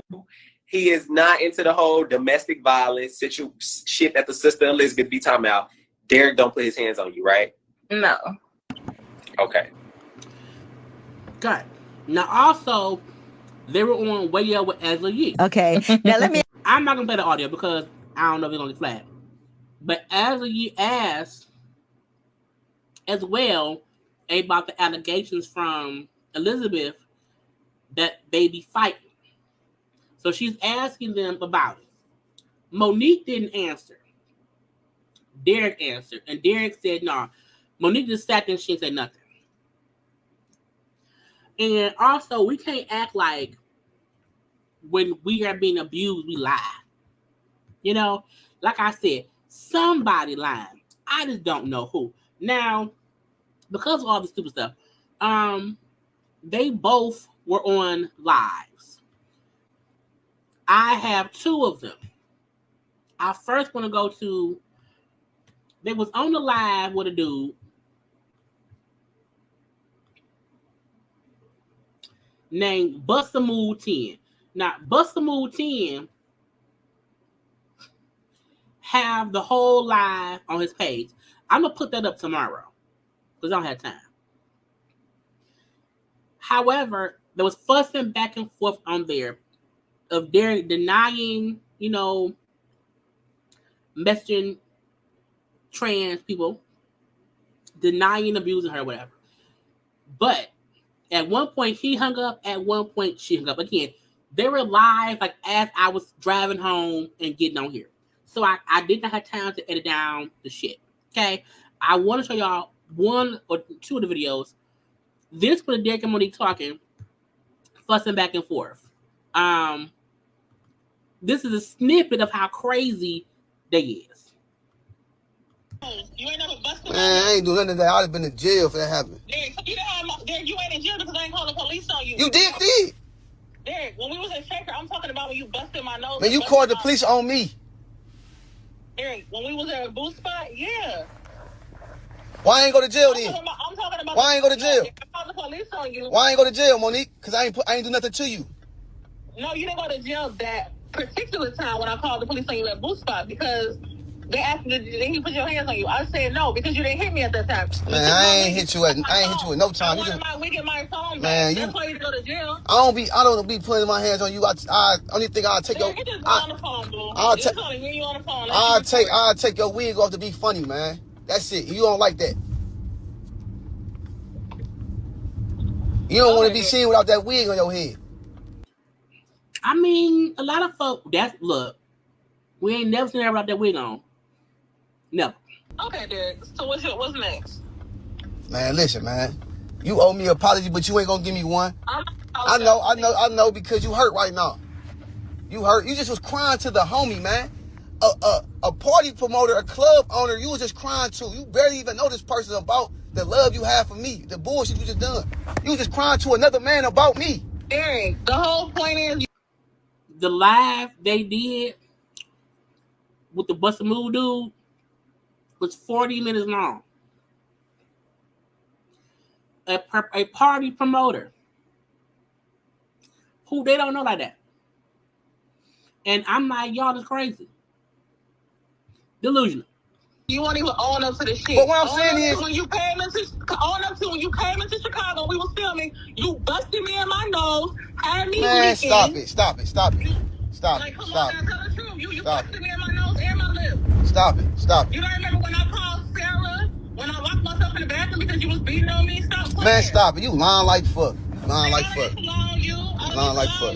I don't need to lie on you. You lying. You just want to see me bad. You just want to see me bad. You mad because I'm exposing your truth. I'm not mad at all about nothing. I'm just saying you lying. I'm mad because you're lying. You lying. Ain't the truth at the end of the day. I respect the truth. The truth ain't about nothing to me. But you ain't gonna lie on me though. You ain't gonna lie. Yeah, that's the truth. No, it's not. No, it's not at all, man. So when you punched me in my face when we was in the car, why was your big mouth unverbal calling me? Cause you was calling them lying. Talking about put my hands on you. That's all you do is lie. I said, I'm gonna give y'all the courtesy. Let y'all know Derek's finna go to jail because I'm finna call the police on him. Why ain't go to jail then? Because I didn't call the police on you, nigga. You did. You called the police on multiple times. Why are y'all together? She out here. He live in Cleveland. She live in Chicago. Why y'all fighting over state lines? I don't get it. He on parole. He's fresh out of prison. Derek got out of prison in August of 2022. It is May of 2023. He been out, 9 months? And y'all fighting over state lines? You accusing him of busting your lip and blooding your nose? But also saying you did not call the police, you threatened to, his family knew, we TV got proof, and this is a gotcha. When Chris, where they Gabriella, when Black Chris and White Gabriella had that situation, they stopped filming with them. I feel like if WeTV knew Derek abused her and kept filming, that's fucked up. Because they stopped filming with Chris and the Gabriella girl. Was it Gabriella, Daniela? I don't know. The folks from New York. So somebody lied. When you punched me in my nose in the Stop. when I called Derek, and he hung up on her. Man, that's all she do is lie, man. All she do is lie.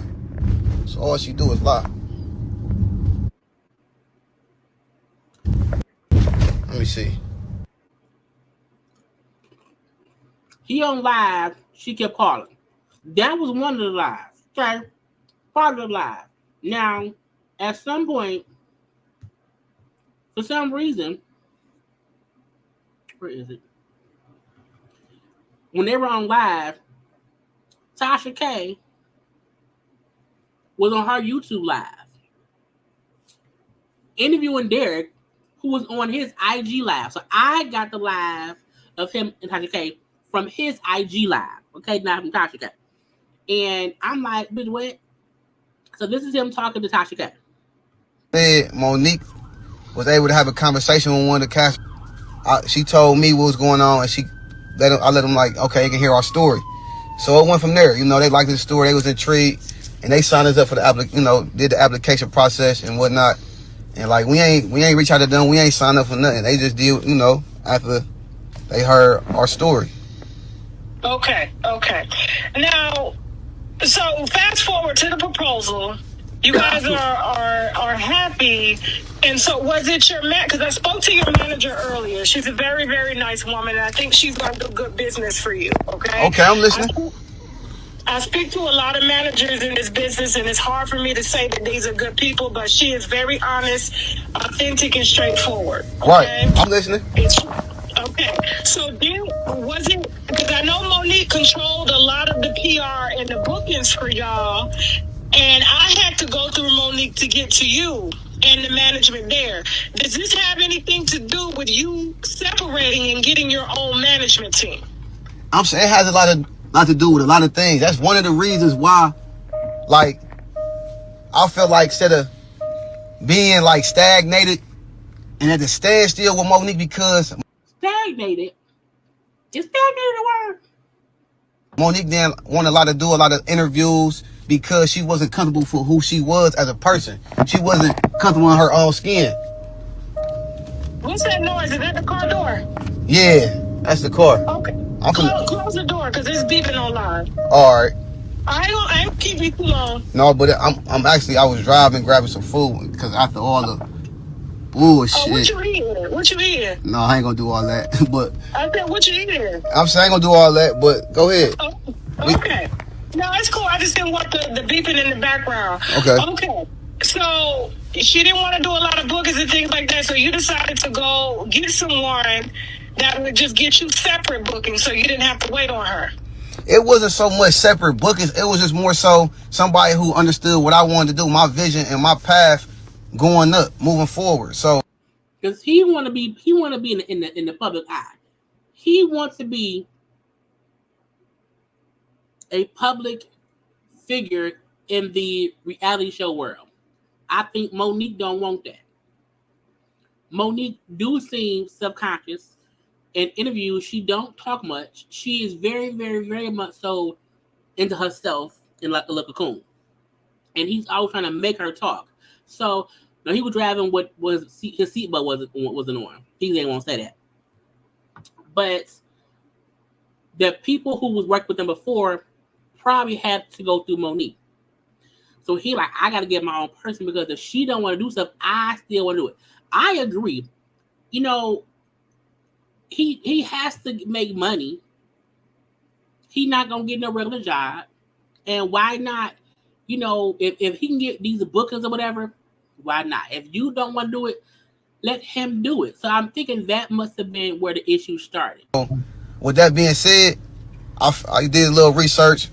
A lot of people was reaching out for different roles, consultant, advisor, being advisor, management, and publicist and whatnot. So I'm like, all right, let me do my research, and I clicked with so-and-so, and we signed the contract, and we went up from there. So at the end of the day... Did Monique think y'all was fucking, though? You were the manager? No, but Monique has a way of thinking any female that I come in contact that it's possibly more than just business, friendship, etc. She just feel that way. You be cheating. You be cheating. Like, it's a reason she feel that way. You understand? I mean, does the 10 bodies got anything to do with that, though? I mean, that'll make any woman insecure. Yeah, but like I said, a lot of times during that time, we was breaking up on and off. So during the breakup, that's when I was stepping out. But like I said, I told her, don't tell me we not together, then expect me to be faithful. Don't do that. I ain't doing that. But hold up, before we move forward, you owe me an apology, because last time I got on Tasha K with you and Monique, you kind of was saying I was exploiting, I was pimping, I was basically just using Monique for clout, using Monique for money. Was not the case. Okay. So yes, I will give you an apology, especially after speaking to your family and seeing the type of bond that y'all did have, and they did speak in your defense a lot of you having loyalty towards Monique, and it didn't have anything to do with clout chasing and pimping her and things like that. And after I saw her choke you up in that skit there, yes, I do apologize. It wasn't a skit. It wasn't a skit. That was real life. That wasn't no skit. It looked like, because she was like, Derek, didn't I tell you not to? It was like some badass acting. Tasha K ain't shit. Tasha K ain't shit. It looked like a skit. I mean, it did. It a little bit it did. No, that wasn't no skit. That was her being mad. I was wanting to leave, and she didn't want me to leave because, you know, she always wanted me around her. At the end of the day, look, Monique mad because when she told me that she was leaving and whatnot, she expected me to run behind her and kiss her ass. I'm not doing that. I've never been that type of person. And for two, if I wanted to chase clout, I would have been on every media there was. I turned down money because Monique wasn't happy with some of the bookings that was inquiries that was sent my way. A lot of times they wasn't sent her way. I'm not saying she didn't have, but for every one she had, I had 5 asking for me to be a part of something. But you want to know why? And I'm going to give him the acknowledgement. If you watch their interviews, Monique is boring.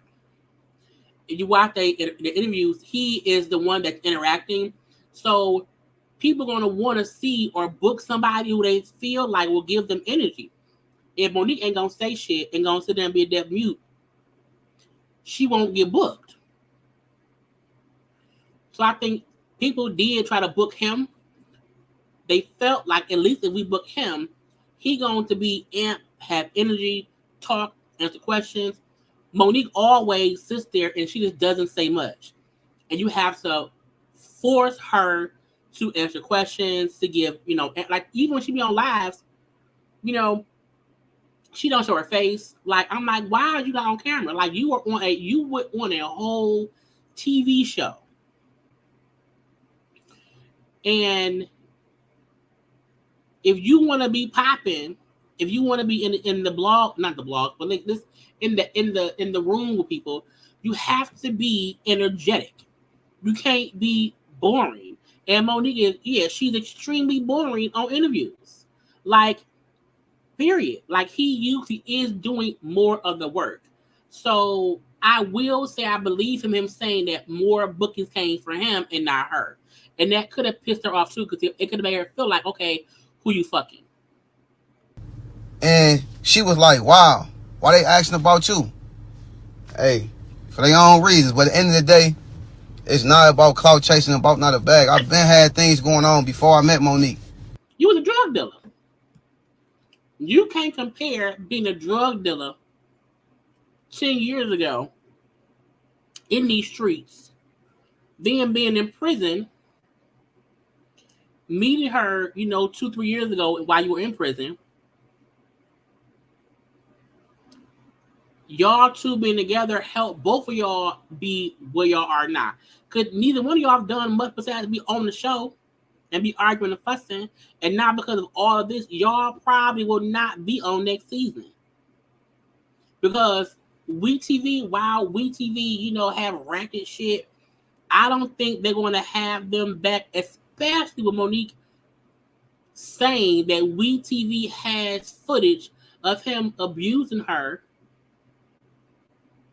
from, the past 2 seasons. So I don't see them wanting to bring them back.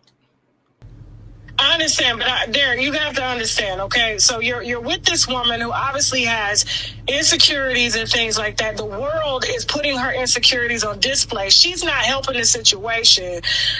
You being with her is not helping either, because people are trying to put two and two together. Like I said, I'm from the hood. I see little dudes with big bitches like that all the time. It's nothing. But when it's on television, it looks like a mockery. And everybody predicted this going bad, especially with woman after woman after woman. And I asked you, I said, Derek, don't you want to get out here, play a little bit, get your dick wet, okay, then settle down? I mean, you have been locked up 9 years.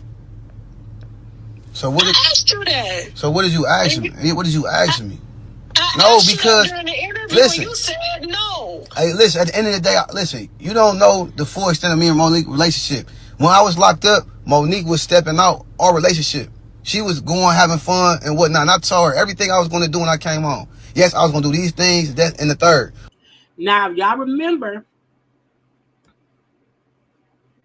before he got out on the show, Monique's sisters were saying that Derek would be upset because Monique was out in these streets. So, part of what he's saying is true. Part of it. Tasha is baiting him. She is. You know? And in my opinion, he's mixing truth with deflection. One of the things I said I was going to do was I was going to have fun. So don't tell me you broke up with me and then don't expect me to have fun when you call things off, or when you said, oh, I'm done. What that mean? I'm supposed to stick around and stay and kiss your ass? I'm not doing it. I mean, but if you love someone, it wouldn't take you that long to just, take some time. Who calling him? Y'all think Monique calling him right now because his phone beeping? Before you go poke something else, though. But I ain't. Because y'all breakups wasn't that long. But I'm different though. You tell me it's over, I feel like it's over with. I'm just keeping it 100. That's it. Because he's fresh out of prison. But if you love somebody, wouldn't you give it a few days to cool off before you go get your dick wet? You said what? If you love somebody, right, wouldn't you give it at least a day or two to cool off instead of fucking somebody and then making it worse when y'all get back together? Say what? He on the phone texting. He not paying no attention to Tasha. He's confused. I'm trying to figure out, because I got two talking to me, people texting me. Let me rephrase this. Monique just dropped text messages that allegedly came from your DM of you. No, it's not text. It's not text. It's not text. It's not text. Listen, Monique. Listen, me and Monique, around the time that happened, when I was trying to get away from Monique, I had dropped my phone. Monique got my phone. She went and ran into the room and closed the door and locked the door and had my phone, was going through that and being messy because she was opening those messages. Not me. Like, come on, man. I'm not into no nothing but women. That's it, man. Everything else is a lie. So you saying Monique replied to this transgender that we got on the screen here? Because she had my phone. As you can see, she had my phone. Okay. So in prison, you ain't never slept with no other man? No, they ain't. No.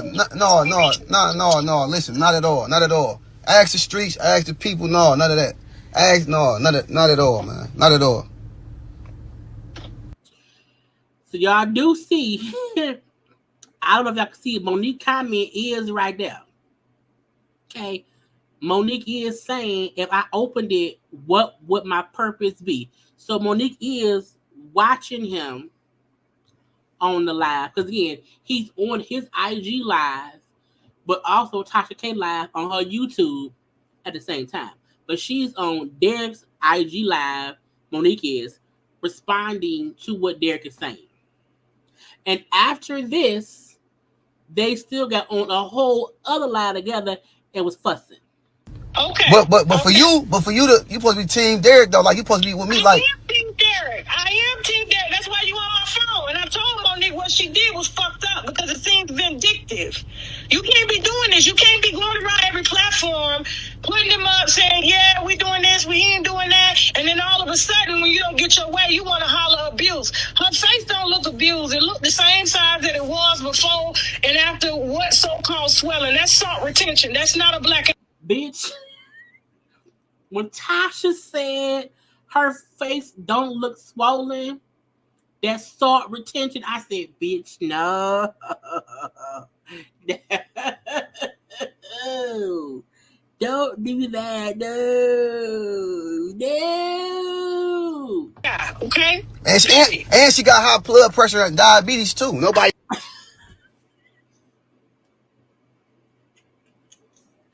Not Tasha K and Derek speaking on that lady health. Derek saying, and she got high blood pressure and diabetes. I was like, first of all, look, I don't have high blood pressure, but I do have diabetes. It's controlled or whatever. But when I got COVID, it shut the fuck up. But it's good. I'm good. Okay, I'm good. You know what I'm saying? But at the same time, how dare you? I was like, oh my God, I can't believe it. It was Tasha K coming in with the salt retention, and then Derek following that up with saying she got high blood pressure and diabetes. A lot of folk got diabetes. Small folk too. Diabetes ain't a fat person disease. It's a disease all within itself, okay? However, I was like, no. You don't get your way, you want to holler abuse. Her face don't look abused. It looked the same size that it was before and after what so-called swelling. That's salt retention. That's not a black eye, okay? And she got high blood pressure and diabetes too. Nobody know that. She got that. I know she got it. There's a but. But that's my thing.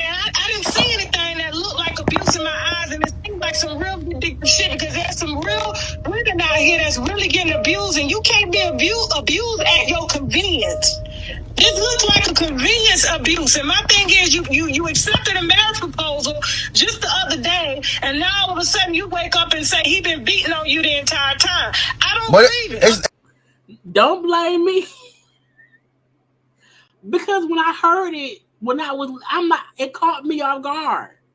I know it caught me off guard when I heard the first time. I know it caught y'all off guard too, and I don't like people coming for people's health issues or whatever, because who knows what ailments Tasha K got, who knows what ailments Derek got, we don't know, and Derek is an asshole for following up the salt retention comment with, and her blood pressure high and she had diabetes. I was like, well, you like her though, you was fucking her though, but I had to replay it. I thought y'all didn't hear, I had to replay it. It's not even that. She got a y'all, look, and we still have to watch Bishop Robbery. I'm going to probably skip Ray J and Jocelyn because we don't have time. We'll come back tomorrow and handle Jocelyn and Ray J, and we'll watch the rest. We'll watch the full video of Derek and Monique fussing. I'll do that tomorrow. Real hate campaign are going against me now because I have went my way and she see I got motion. Meaning I'm doing club appearances, I'm doing bookings, I'm doing movie roles. I'm finna be on the front cover of a magazine. I got other things going on, doing on talk shows, big platforms, doing interviews with important people and making these moves without her. You know abuse allegations will stop all that shit, right? Yeah, possibly if it's true, but it's not true. Them false allegations, because guess what? I'm on federal parole with a female parole officer. I'm on state parole with a female parole officer. My federal judge is a female. Guess what? If that was true, I'd be in prison right now. I'd be in jail, pending investigation. If it had some validity. If it had validity, if it had some truth to it, I've been locked up. Whether she's saying it or not, because Monique has called the police on me. And guess what? They showed up, and guess what? I don't have the same rights, you know about this, as a law-abiding citizen. I'm a convicted felon on parole. So guess what?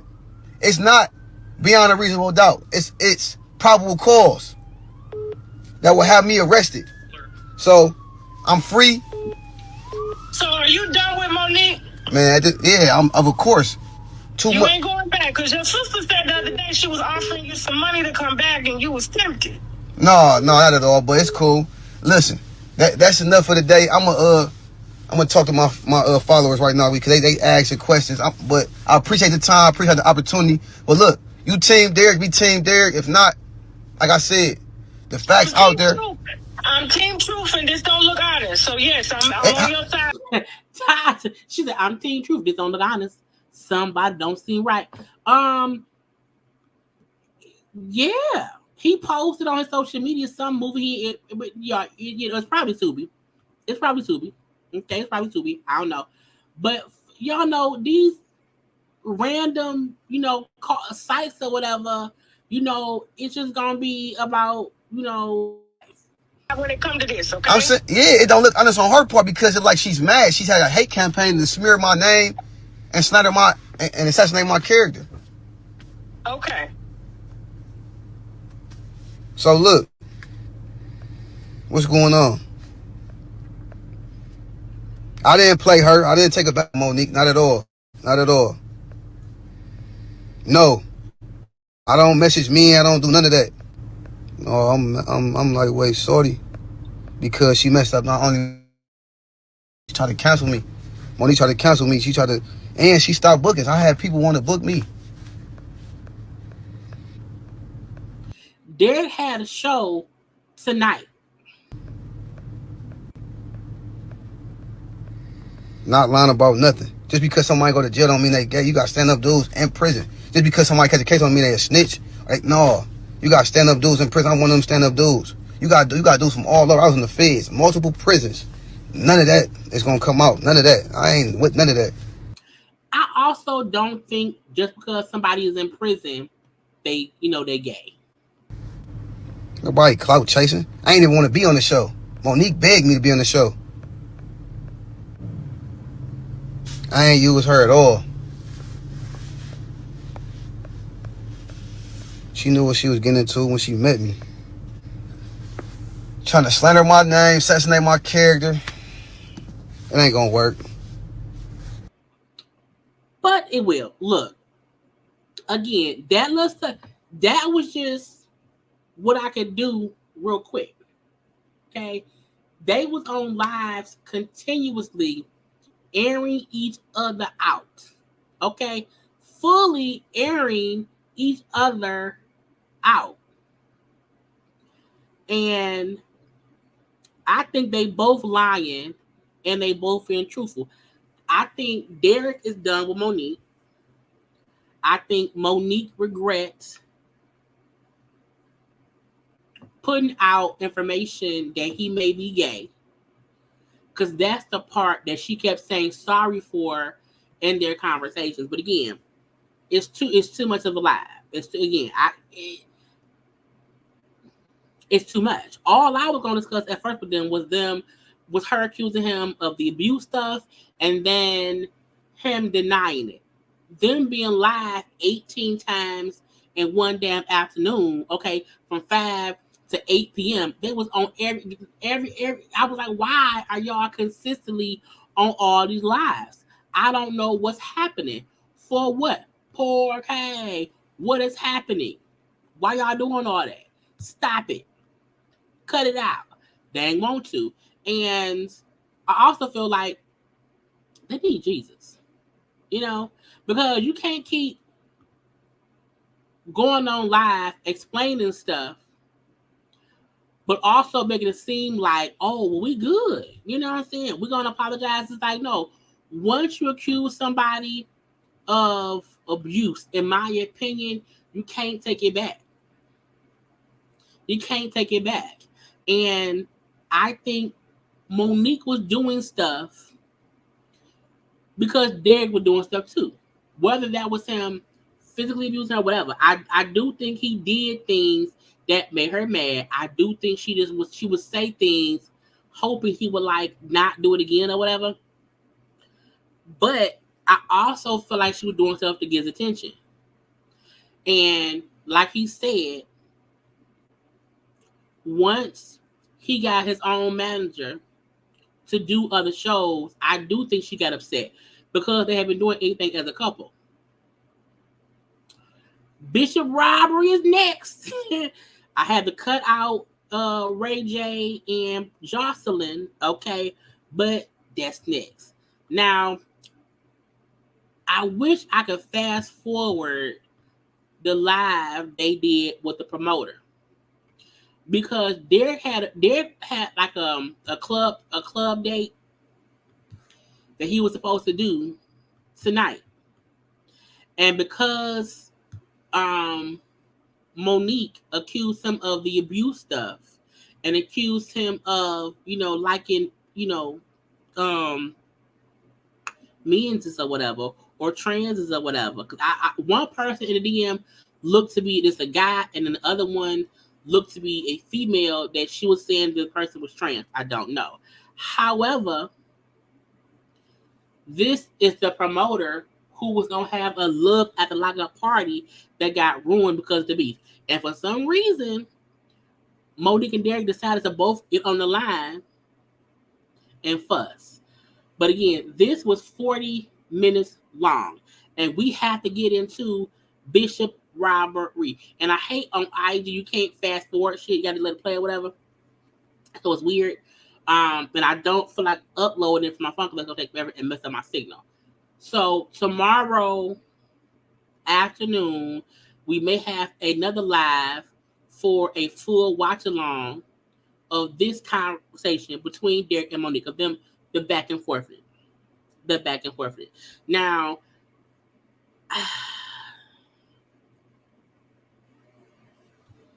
I want to see if I could at least get to her or him, because I don't know who came on first, her or him. And I also don't know why go live with the promoter. Yeah, promoters usually don't get involved in the BS of it all. But I feel like he thought, okay, if the bigger thing is, the story is they beefing, they ain't coming, or he ain't coming, or we don't want to come no more because we don't like this. I think he thought, let me get them on the line so folks will still come to my party so I won't lose no money. That's why Derek said he feel like she was around here using him and trying to ruin his appearances. Because some folk may not want to come to a party if the dude who beat up the girl from the lockup is there. It was just messy. Okay? Again, he talked too damn much. What is he saying? And we was doing a hell of a show. You know what I'm saying? We was doing a hell of a show. We not here. You know what I'm saying? You still talking, sir? And listen, man, we doing a show tonight at Martini's, man. We gonna get my man Dirk back on it. Dirk, we gonna get Dirk back in here, man. We gonna make sure everybody see what's going on. He talked too damn much, okay? But this was supposed to be tonight. I don't know what happened. I don't know if he made it. Anyway, let's get into the Grand Resistance, okay? That is Bishop Robbery and also Tasha K. Now, I had all the stuff up for Ray J and Jocelyn's live. However, that's like 14 minutes. 14 minutes of talking is a whole half an hour. We already have 2 hours. We have to get to what we can as Bishop Robbery. Tomorrow live, we'll finish off, that tomorrow. Okay? Because I want to, give y'all what we can for. Okay? So, first, do me a favor and do what? Like the damn video.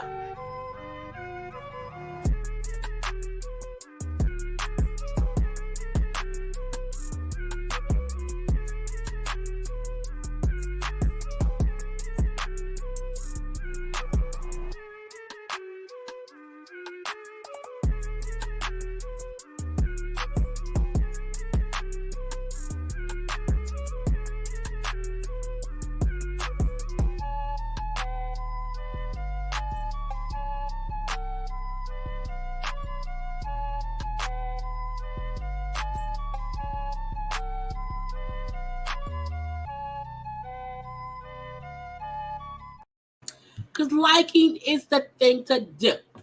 Okay? Don't come for me. Don't do that. It's true. 14 minutes is an easy hour. I talk too damn much, y'all. I promise y'all. I am so self-conscious when I do long lives. I'm like, I know they be tired of sitting here with me this whole damn time and want me to shut up. Okay? Shut up. I talk too much. and I've been trying to cut stuff down. Now, Bishop Robbery was on live. Hey, Qing. The fact that Bishop Robbery is still giving us material after all this time. Y'all know the Robbery is coming up. The Robbery is in July. Okay, the Robbery, y'all know that's the anniversary of the robbery. The Robbery. Look, I'm gonna have a live Robbery, and we're gonna rewatch the footage of the robbery, okay, and stuff. We're gonna have a watch anniversary, okay, but he be around here. Hey, Jonathan. Okay, it's interesting. Look, when I want to talk about something too. When I do these long lives, it's like a podcast. It's a podcast. This is like a podcast when I do these long things. Okay, listen. Love the rents. I thank y'all. I thank y'all so much. Okay, I like long lives. You see, when time, I'm saying it's right. It's fine. Okay. Yes. Go the Robbery. I've been I came up with it one day because I'm foolish, okay? But yes, the Robbery. The Robbery is July something. I can't remember what that was. But the Robbery is coming up. We're gonna have a whole live for the Robbery. Okay? Because I'm telling y'all, mark my words, okay? That man is going to bring up the day the robbery happened. He gonna say, a year ago today, my life changed. A year ago today, my church was robbed. My daughter was 8 months. And she's still 8 months now.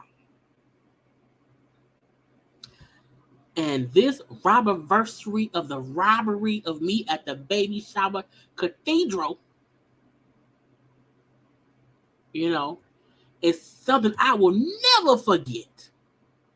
He gonna have a whole sermon about the Robbery. He gonna have T-shirts. He gonna have church fans. All that. Okay. If he won't, I will. Okay. Anyway, so Bishop Robbery was live twice. So we have 2 lives to watch. We're gonna get them done real quick. Because I'm gonna try my best to shake the foot up. And get it. But I told y'all before it's gonna be a long live. So we're gonna be about 3 hours, okay? So I got about 43. We got about 43 more minutes. Lord. Anyway. He was live first on Monday, but I was sick. And I saved it in my phone because I said I have things to discuss. He then was live yesterday. And in contrast, Bishop Robbery on some bullshit. Okay? Now y'all know if he say 10 toes down, if he say I'm a victim, if he say about him being a black man, take a drink of whatever I have water, take a drink of whatever you drink. Okay?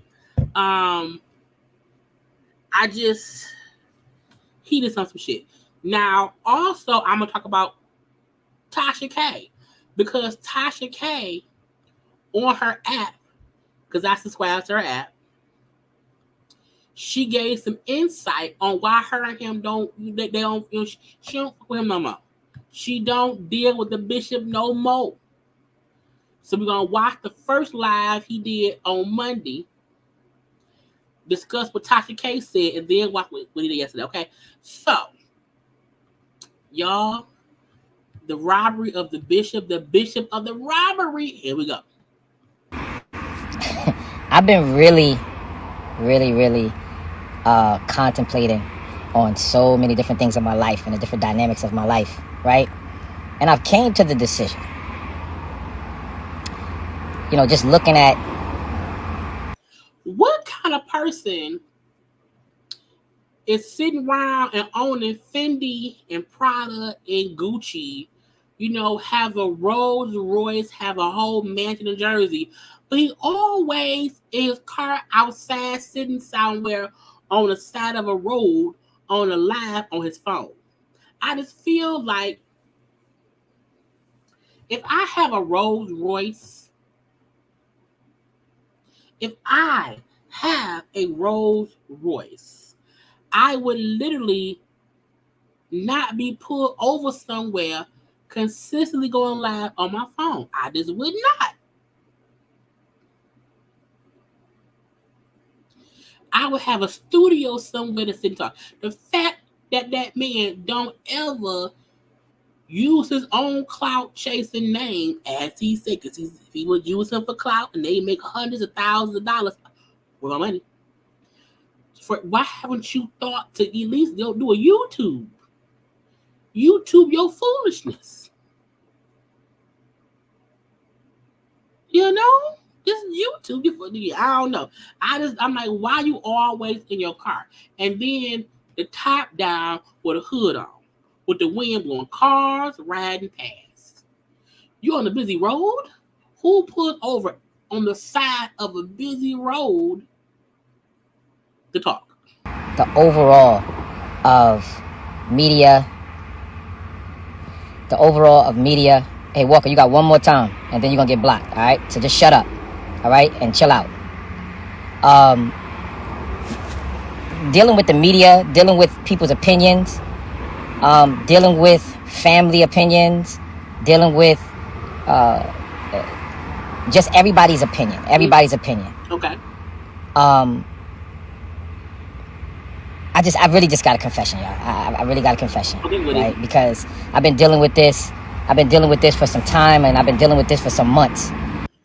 Robbery. I've been dealing with this for some months, and I have to say this. So I don't know. First, let me just say this, y'all. Nigga, spit it out. I almost lost myself. Oh, really? I really almost lost me. I really almost For some reason, the music are playing. I had to cut it out. lost myself. Really almost lost myself. Okay. Listening to family, listening to friends, listening to people that state that they're loyal to me. He's sitting in the car holding two phones. I got two phones, one for the plug and one for the Lord. Okay. People that state that they love me. Listening to people. I almost lost me. Mm-hmm. I almost lost me. But it didn't happen. Connected to loved ones that want their pastor to be like other pastors. Don't nobody want you to be nobody but you aggravated. Connected to loved ones, connected to members of mine, connected to friends of mine that want me to be the status quo of what the opinions of others. No, bishops are different. Everybody different. Okay, everybody different. No one wants you to be like somebody else. However, is everybody else wrong if you have so many people in your life, in your real life, who feels some kind of way? Could they possibly be right? And I almost lost me. And my confession today is this. Oh, fine. I am who I am. You think you God? Ain't that what God said to Moses at the burning bush? When Moses said, "Who are you?" on the Ten Commandments, didn't God say, "I am who I am"? Ain't that what God said? I don't want to ask Siri because she talks too much. Okay? But do we think he's Jesus? Y'all, do we got a burning bush at home? Period. I'm not changing for nobody, y'all. I listen to Jay-Z. I listen to rap music. But I love God. So? I love God. And God knows my heart. The word of the Lord is it comes through me. Okay. And my heart is for the people. What people though? There's a lot of people in the world I ain't for. Like, I'm not for people who want to smoke a giraffe leg. I'm not for people who do foolish things. I'm not for people who want to eat at the Waffle House on a day when we can really eat it like, Ruth Chris. I want steaks. My point is there are certain people I'm not here for. So what people are you saying you for? Period. And you want to know what? If you don't like who I am, get away from me. I'm not near you, sir. I'm watching from afar. I'm in Michigan. You in New York. I'm not near you. I am who I am. I am who God made me. And with all of this controversy and me being a notable name where a notable name, Jay-Z is a notable name. You can say Jay-Z anywhere in the world. People don't know. There are many places in this world where if I said to my sister, if I said to him, Lamar Whitehead, he would not have no idea who that is. Mainly because I call him Bishop Robbery. But there are many places in the world who have no idea. Even me. People all over the world don't know me. I'm only notable to y'all because y'all know me. But in life, I'm not notable yet. people are just ridiculing me. People are just, they use me for content. I'm talking about people are making hundreds of thousands of dollars off my name. Look. I may use you for content because you are an easy target. But I need my money because I'm not making hundreds of thousands. No, I'm gonna repeat this every time. No one on YouTube,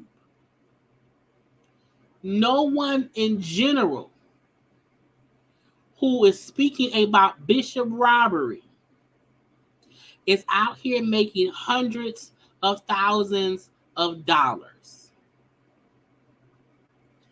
No one. Ain't nothing.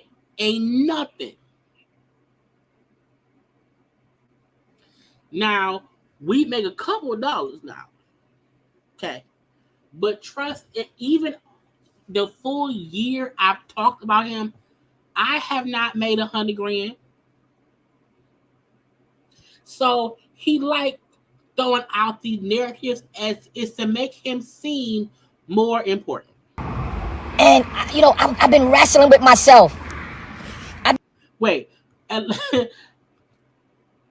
lot of folk don't know that man's real name who watch me because I don't use it. And the reason I don't do it is because I always say, because he say folk use his name for clout. I don't. I never put your name on nothing. It's always been Bishop Robbery. That's how I know he don't know I exist, because he looked for his name. He looked for folks who use his name, and I don't do it. But folks don't know that man's real name is Lamar Whitehead. And Larry Reed called him lot more. It's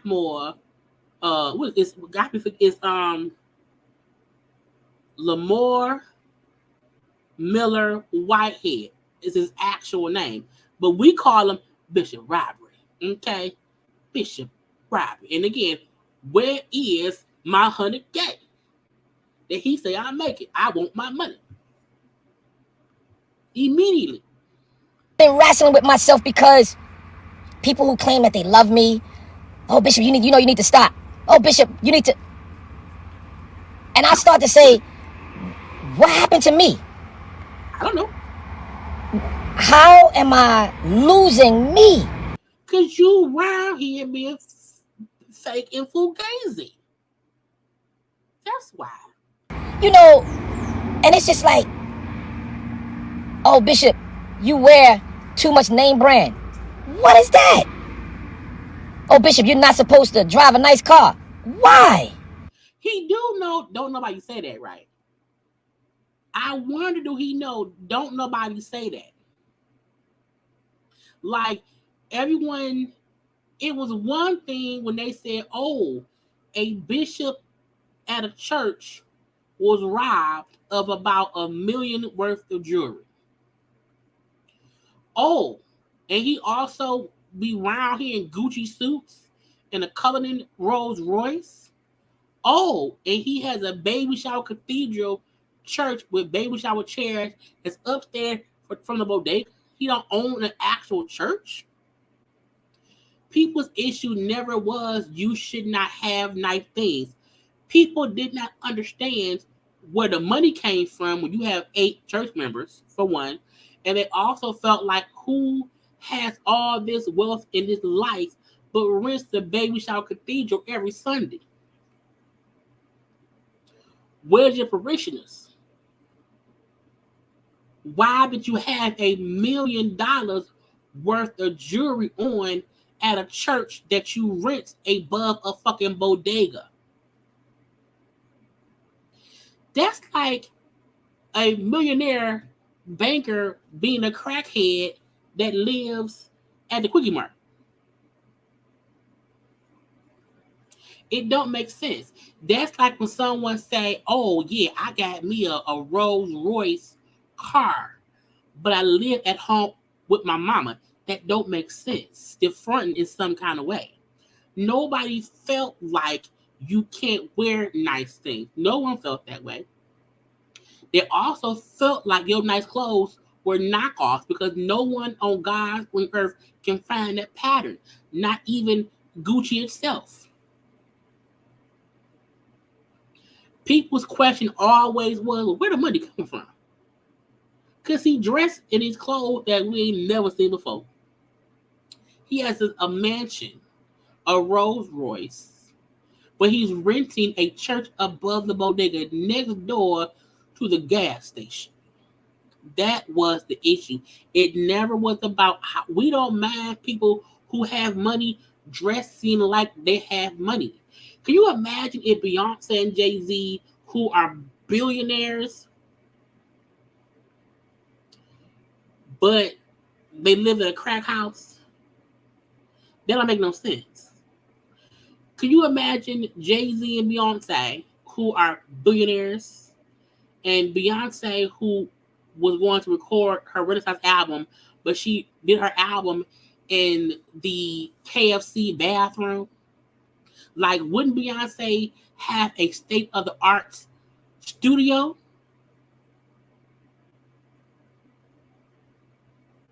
Right. He kept, I own the block. I own the block. I own the block. We ain't seen no more work done. He ain't showed that apartment complex in a while. A while, Brian. So I feel like he is missing the point that it's not about what you have. You can have what you have. You can live within your means. But how are you a bishop with $1 million worth of jewelry, $1 million mansion, a car that costs hundreds of thousands of dollars, a Gucci, Fendi, Prada, Louis Vuitton, Balenciaga suits, Fendi suits, but you do church at a rented hall with baby shower chairs that you have to pack up your background images every Sunday? The point was the shit didn't make sense. The math was the math. And this stuff was really, really affecting me. It was really affecting me. It was really affecting me. And I don't care about nobody's opinion. You do. There is a lot you don't care about. See, this is how the lives go too long because I have to go off on him all the time. There are a lot of things that you don't care about. Quality Gucci suits that we can know where it came from. Sermons that are not about you personally. You don't care about not doing those. There are things you don't care about, but people's opinions is the one thing that you deeply care about. That's the one reason why we know you, because you have never been able to not care what folks say enough, excuse me, to not respond ever. That's like me saying, I don't care about Bishop Robbie going live. Oh, I care. And when he do, we're gonna watch it together. Okay. We have to admit I care that KFC chicken nuggets taste better, in my opinion, than the Popeyes chicken nuggets. And I mean that with just the nuggets with no sauce. Okay. I care that Ice Mountain water tastes better than Aquafina water. I care. You know, we have to admit what we care about. I care that the Silent Stare sweatshirt is my favorite sweatshirt. So you can't make it seem like you don't care about stuff that you continuously have always responded to. Period. If it doesn't line up with what God is telling me, right, it doesn't matter no more. And let me tell y'all something. He gonna keep telling us stuff. He gonna keep saying shit. Yes, Popeyes also have chicken nuggets. They do. But the KFC ones I just had some I just had KFC nuggets like 3 days ago. They're delicious. You hear me? They're delicious. Okay, they're better than KFC chicken nuggets are better than Popeyes for sure. Okay, you know. Bishop Whitehead is back. Where would you go? I'm back. Where would you I'm back. I remember when I first started this ministry, this September 10 years ago. People left my ministry and they packed back up. That happens in every business, whether it's a bishop, whether you are a YouTuber, whether you are a music artist, whatever. You know, whatever you have. There are times when it's very busy, you're very much supported with people. Like there are times I have a lot of views and then no views. It depends. However, you have to keep being honest about who you are and what you do. People left again and they packed back up. You want to know why? Because the members could not control the pastor. And now, a lot of people left the ministry. A lot of leadership left the ministry. Well, my family don't like what you're saying. So what? But if a bishop don't care about how his flock feels, about him being the flock leader, what kind of bishop are you? If you're not listening to the people telling you how you're running things, don't sit well with nobody. You don't have to listen to everyone's opinion, who wants you to do all these things. But when people all have the same thought about how you're acting and you don't care, that's you being selfish. Loyalty is loyalty. Loyalty is loyalty. Not when a fair case. So look, when it's a federal case, when it's federal, as Tasha kept saying, when it's federal, okay? Because look, them folks said you was around here stealing. Now I know you feel like This ain't stealing. This ain't stealing. You think that you ain't stealing. You think, that you ain't did nothing wrong. We feel like it's something going on in your milk, and we just want to figure it out. And that's it. If you loyal, you loyal. I'm talking about, I get all type of women in my inbox saying all type of crazy stuff. What? Wait. Where is going? How do we go from loyalty to you getting on women in your inbox? Twosomes, threesomes, you name Twosomes? First of all, what's a twosome? it. Whatever. Hold on. What's a twosome? And that's it. If you loyal, you loyal. I'm talking about, I get all type of women in my inbox saying all type of crazy stuff. Twosomes, threesomes, you name. What the fuck is a two? Ain't a twosome just sex? If two people were having sex, what the fuck is a twosome? A twosome should be monogamy. And what does women in your inbox offering you up cooch have to do with Jesus? Name it, whatever. You don't see me out here doing it. We don't know. We don't know what you do when you're not on live. We have no idea what you do when you don't show us. We don't see you with your wife, sir. We don't see you with your own wife, so we have no idea what you do. Hey, let me tell you something. I go through so much ridicule every single day. Anything that I do is posted. That's not true. It's not. He again, y'all. He searches himself because nobody on IG, the blogs don't post him unless it's a new charge. No, none of the news cycles is posting him again unless it's some kind of new charge.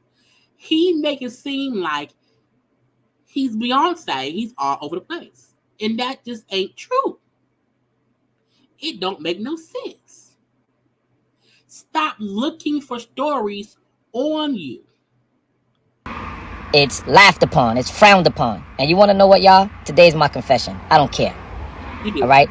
Bishop Whitehead is back. Period, point blank. And I think that my ministry is for the underdogs. My ministry is for people that really love God. Okay. But it's still them. I'm not losing me. So are there people who love God and they become somebody else? I'm not losing me. And let me tell y'all something. I really don't mess with the church like that. I really don't mess with preachers like that. You want to They don't mess with you. They don't mess with you. know why? Because I don't believe them. I don't have a lot of preacher friends. I don't have a lot of pastor friends. You want to know why? Because I don't believe them. They are weird. But you not.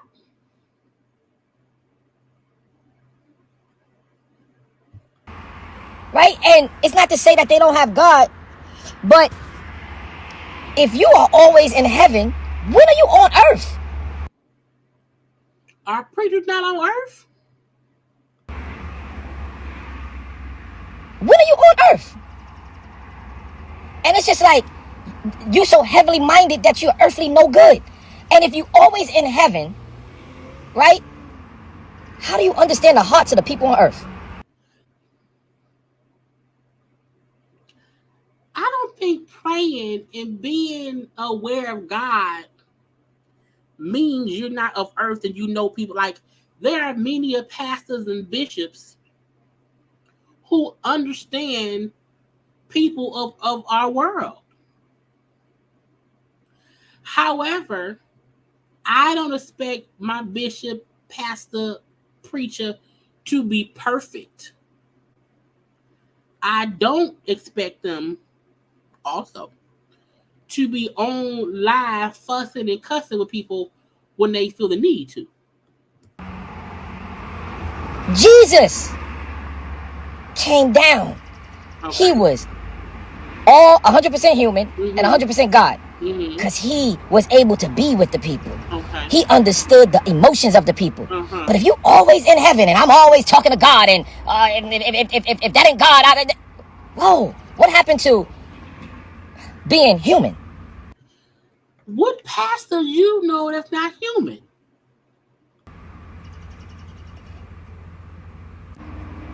I've came to the conclusion, y'all, he was live for over about an hour. I had to cut it on down. That when people can't control you, they'll leave you. And I want y'all to understand that a lot of new things are going to be happening in my life. Stay tuned. Like what? Because we know folk then left the church. They say his wife then left him. So are those the new things? A lot of great things are going to be happening. Okay. And God is really doing some great things in my life. Oh, really? And I can't wait to introduce it to you guys. There's a lot of things that's going on. Okay. And I'm getting. And y'all gonna see some more lawsuits coming out. Oh Lord. Let me be the first to tell you. Okay. Miss Jones from the morning show. You suing a DJ. I was suing her and that radio station for 50 million. We just upped it to 150 million because What, bitch? What? we got the transcripts. Not only did she call me a drug dealer. First of all, 150. You were suing Larry Reid for, I think, 25 million. You was trying to sue King Jive for, I think, it was 20 million apiece for Larry Reid and Jive. Now you want to sue the radio DJ for $150 million. That's washing money through the church and behind the pulpit. She also said that I choked out a member and don't go to Bishop Whitehead's church because if you go to Bishop Whitehead's church, you're going to get beat up or armed robbery. I mean, was she being funny? I mean, this is the thing. Again, there's a difference between giving your opinion and being facetious versus saying something as fact and truth. If someone's name is Bishop Robbery, who has service in, Balenciaga suits, because they're not Balenciaga, it's not Fendi. He's in Balenciaga suits at a baby shower cathedral, and you have in church, and a robbery happens at the church with you in that Balenciaga suit. And if at that same baby shower cathedral, if someone comes in and it looks like your hands was around said neck, and it looked like it was a possible chocation situation, and if somebody's opinion and assessment is, we've seen Bishop Robbery in a Balenciaga suit, and one time we seen that man getting robbed, and the second time we seen that man putting his hands on a woman and dragging her up out the baby shower cathedral. Like, is someone's assessment insane? If you go there, it's a possibility you could get, taken up out of there with this man in the Balenciaga suit. Okay, it's a possibility that it could be a robbery because they think they may get money.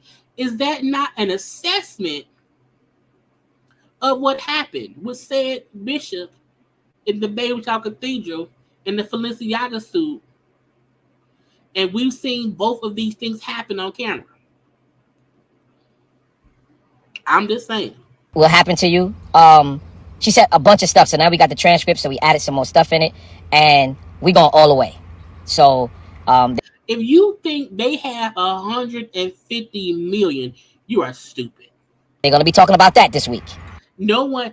Every time he bring up a lawsuit, no one ever talks about it except me, him, and Pam, the lawyer, Pam Esquire. That's it. No one picks up any story of him suing somebody until he tagged the blogs and say, "Hey, I'm gonna sue somebody." They reposted that one day, and we never hear about it again. Right? But how can a young black woman ridicule a pastor? Right? You want to know why? Because they desensitize me. It's like people want to call me, "Oh, you're a thug," or "You're a drug dealer," or "You're not really a bishop." So therefore, I've never heard anyone call him a drug dealer. I've never heard anyone call him. Now, they've said that because of his former prison stint for what he was found guilty of, they think he was scamming. They say they think he was scamming. I ain't never heard anyone say they think that he is a drug dealer. I've never heard that. I've never said that. I've never, ever. They do think, however, if you give him your money, you probably won't get it back. It can justify what they want to say about me, right? And at the end of the day, right? At the end of the day, all of these YouTubers and these bloggers, mm-hmm. right? Mm-hmm. When the real truth come out, they're going to do the same thing with the robbery, right? Because when the robbery happened, everybody was saying I set the robbery up. No, They did not. Well, some folk did think he set it up. They did. They did. But they more just felt like, why did he have all that jury on? And then when they found out that I didn't, nobody said nothing about it. Everyone covered when they found 2 of the 3 alleged robbers. Everyone discussed how 2 people was found, the third one was on the run, and they still wondered why you had on all that jewelry. So it's just like, all right, we're going to trash Bishop Whitehead's name. You know, you got that punk D.L. Hughley and the rest of them that wanted to trash me, and then they run after that. No one ran. D.L. Hughley interviewed you. Shit went left. You then talked about it on your IG Live, and he shut. To me, D.L. Hughley proved a point. He proved I don't even have to put out our conversation. You not even worth it. Because he loves saying how people need him for clout. D.L. Hughley ain't talked about that man since the day of the interview. They never put it out, ever. Right? And this is what media does. They put what they want to place in the front of the newspaper, in front of the bloggers. Two huge bloggers posted me this week. No, they did. No, they did. Talking crap. So at the end of the day, and then you guys believe it. And then, right, let me tell y'all this. You preachers and you bishops, y'all don't think that what y'all saying behind my back is not getting back to me? But thank God I don't care nothing about you nor your ministry, right? God has given me a ministry. God has given me a word in my mouth. I don't need to kiss your behind to come to your church to preach. I don't need your people. God has given me a platform. And it's just like... And the platform is called Instagram Live. It's crazy. It's crazy. And some pastors don't need a baby child cathedral. Some of them is doing just fine on IG Live. And they're weird. This is why they say, Bishop, why everybody hates you? They hate themselves. I ain't did nothing to nobody. All of these things that they posting about me and everything that they're talking about me, nothing has been proven. Now, let's play dictionary. What he said was all of these things that people be saying about me, nothing has been proven. None of it is true. I'm just quoting what he said. He said all these things people are saying about me, none of it has been proven. If someone say things about me, my response would be none of it is true. Now, one of the things that all you guys have believed has been proven. And the crazy thing about it, I got the proof that it's a lie. All of it. Where is it? Right? So, when y'all get this proof, then what y'all gonna say? Who waits to put out proof? If someone accuses me of... If someone accuses me of something, I'm not waiting to put out the proof. I'm not. Before it goes to the courts, I'm posting the proof. Boom. You know what y'all gonna say? You're gonna tuck your tails and you're gonna run the other way. I'm telling y'all this, right? My confession today is I am who I am. I am who I am. You think you got? The ministry that God has given me will grow with the people that are for me. Because God says, my sheep will know my voice. Period, point blank. And then they would say, oh, Bishop, well, why you went at that person like that? Because they went at me like that. Oh, you're supposed to be a pastor. I'm still a pastor. But don't think just because I'm Christian that I'm a floor mat. We don't think that. Period. Yeah, today, man, I just been really, really doing me. Right? Living my life. Not God, you doing you. Okay. Getting in my vein. Oh. Okay. Right? And it's just like, and all I keep hearing is what people want me to be. Who people want me to be. I don't tell none of my church members or mentees or anyone that looks up to me. I don't tell them what I want them to be. I tell them and I give them my opinion on how to become a better you. So when people are giving you an opinion on how to be a better you, you don't listen? Give them instruments. I don't beat them down. I don't tell them they going to hell. Do you know how many preachers, oh, you need to repent and turn to God? Man, let me tell y'all something. Y'all better stay off my page and stay out of my inbox. I don't read all of them, but I'm just talking about the comments. Sometimes I look at them. And I see all. I see everything.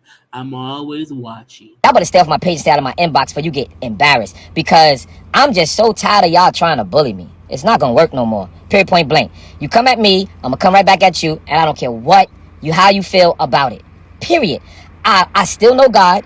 I'm still anointed, right? I'm still appointed, but I'm for people that really love God, right? And that really want God in their life and don't want to be handcuffed, right? They don't want to be handcuffed. And for these preachers, let me tell y'all something. I want to say this to y'all, right? Okay. Before this robbery happened and before I've been hitting the media, right? Mm-hmm. Preachers, let me tell you something. I wasn't even let in Christian Culture Center in Brooklyn because of the pastor, A.R. Bernard, didn't like me for whatever reason. I don't know. I mean, is this how you act before the robbery? If this is how you act before the robbery, I mean, I can understand if nobody cared for your antics. But then I found out it's because I have rappers in my church. I have famous actors, actresses. When? When?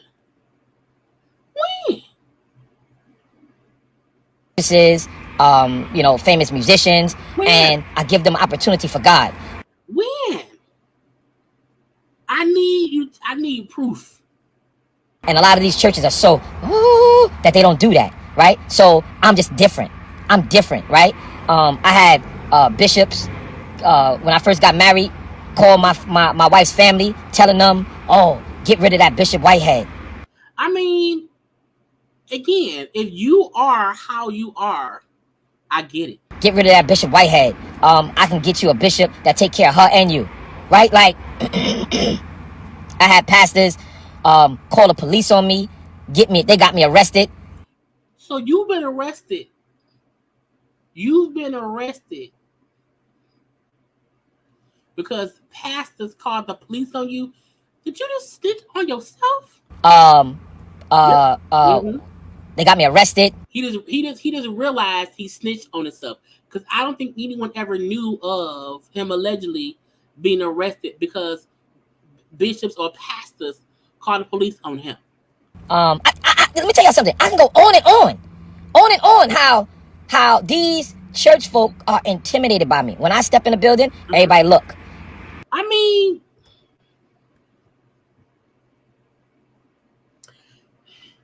because they wonder which person they're gonna get, a man of God or petty bishop. Everybody start whispering. I don't care. I'm in the building. And people don't know how to handle me. Mm-hmm. And I'm not arrogant. I'm not cocky. I'm just convinced who God made me to be. Mm-hmm. Right? And if you guys don't like me, I need you to ask yourself why. Okay. Oh, he flashy. No, you think I'm flashy. You are. Let me tell y'all the real reason why I come on live and I show you guys nice things. You want to know why? Because I came from the dirt. Okay. I came from nothing. I came from nothing. My father was beat. Oh, Lord, the dead father. May his father rest in peace. I bring up my father who died as well, but I don't do it like in defense of my actions. I bring him up when I feel like, hey, I have lost too. But he brings up the dead father for attention. And strangled to death by 16 white police officers because of the color of his skin when I was 6 weeks old. My mama raised me. My older sister and my grandmother raised me. I came from nothing. So therefore, if I show y'all something, right, I'm showing you what God can do. Amen. God can do a lot for everybody. But we've also seen people blessed by the devil. We've seen people who have things and we wonder, how the fuck did that happen? We've seen fucked up individuals who live good lives and who was blessed with nice things. And we wonder, how the fuck did that happen?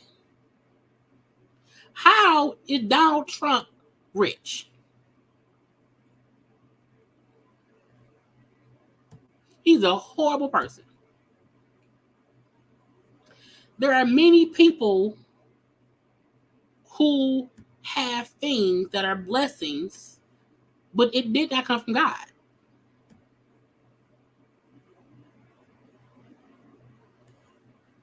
from with nothing. It ain't to throw nothing in your face, because anybody knows me, I'll give you the shirt off my back. Okay. I do free real estate classes for the last 3 years. And you want to know what? One of the women, I have found out after she came in my church and disrupted, but the young lady that came in my church and I had to escort out, and they said, oh, you choked her, which I didn't. Do y'all know that she was in my free real estate class? I mean, we do know that because she told that part of the story. Also, people were trying to get information on you because they felt like you was a fraud. So I'm pretty sure a lot of folk took your free class for real estate, okay, to see what you were doing. However, show us the real estate that you do. Like, where is it?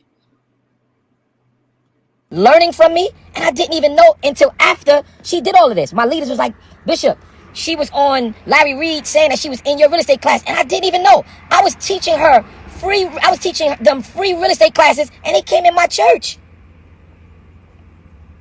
Yeah. And it's just like, okay, cool. I'm in a convertible. God did. God got a convertible? I don't think it's cars in heaven. Y'all think heaven got cars? And we know when God and Jesus was walking around on earth, wasn't no cars.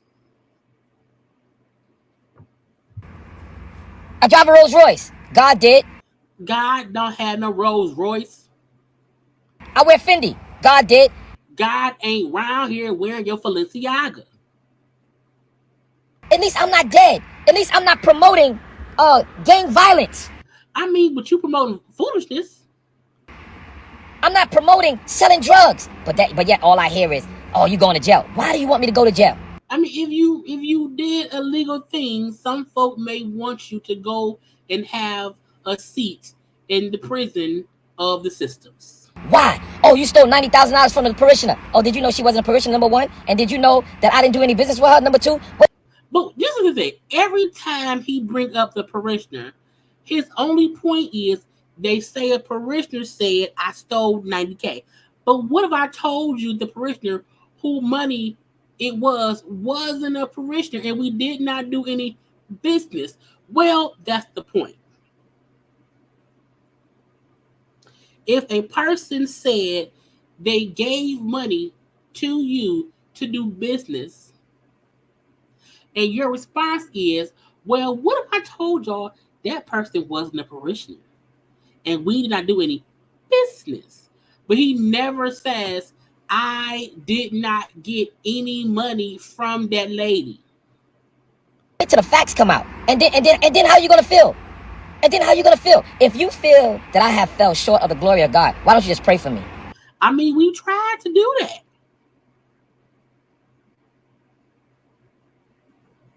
We have. Why don't you just pray for me? Right? Why don't you just pray for me? That's it. Why don't you just pray for me? Why you gotta be so mean and so disgusting and so despicable? Why? Why? I mean, people who do bad business typically sometimes go to jail. And that's just what it is. Oh, I hate you. Why? I ain't did nothing to you. And guess what? Everything that you read are all allegations. Yes, they are. And you want to know what, yo? You want to know what? What? I was listening to a little Jigga, right? Okay, Jay-Z. I was listening to Jay-Z, and that's my favorite rapper. Okay. And it's like, I'm like, wow, this boy is really preaching. But yet y'all call him the devil. Now listen, he said, I didn't call Jay-Z. Who called? Crazy people call Jay-Z the devil. he served Jesus Christ. I don't know what he do in his off time, but back in the day, I knew Jay. Oh, here we go. So now you want to tell us that back in the day you knew Jay-Z, you knew Sean Carter. Now, that's not far-fetched. Not far-fetched at all. Okay? Y'all both, are from Brooklyn. So is it possible that you knew of or knew Jay-Z? Sure. But did you really know Jay-Z? You know, we wasn't buddy, but we was always in the same place together. That's like saying you went to high school with somebody who became famous. When anyone say we were in the same areas, in the same circles, meaning a whole bunch of people hanging around each other, knew each other. I worked at a Walgreens on 8 Mile. I didn't know Eminem, even though we was in the same vicinity, in the same area.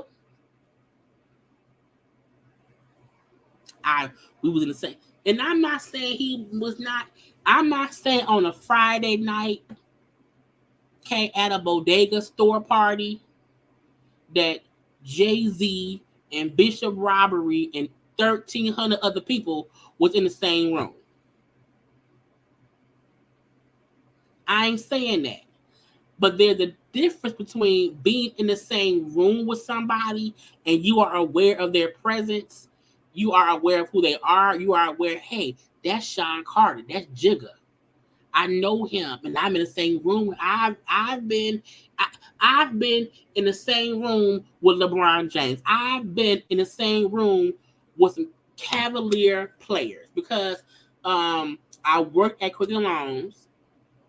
Okay, and Dan Gilbert had a team come down there. That's when Amon Schubert, Tim Taylor's husband, was there.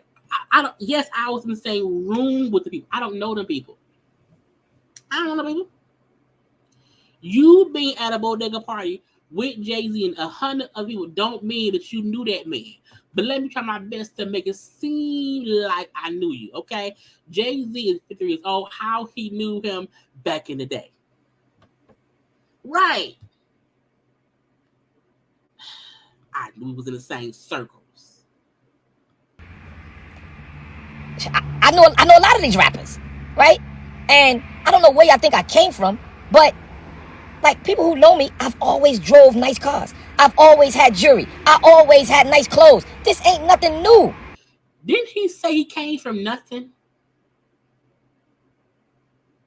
Didn't he say he came? So did you come from nothing, or did you always have clothes and jewelry and stuff? Both things can't be true.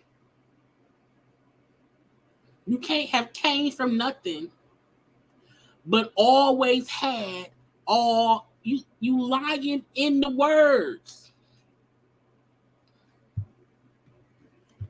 It's new to y'all.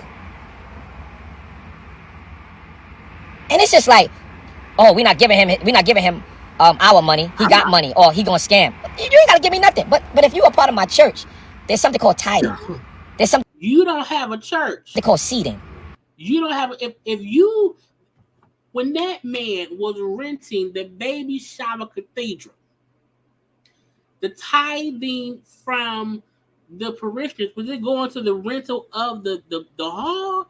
And even now, when you do not have a church, you doing it from home, let the tithing pay your mortgage? Because you working from home? We know tithing is a part of being a part of church. We all are aware of that. However, where the money going? You don't have a church home. Why am I paying my bishop if I don't know where we're gonna have church at each Sunday? It ain't no choir director, ain't no organ player, ain't no drum playing, ain't no choir. Come on, choir! Ain't no choir. Ain't no parking lot attendants. Ain't no pastor's aide. Ain't no tambourine players. Ain't no praise dancers. Ain't no usher board. If people are tithing when there's no church, just a man riding around in his Cullinan car, collecting the money of his congregation of tithers, I need to know what is the money. It can't be for the roof fund. We ain't got no roof. Are we saving for a building?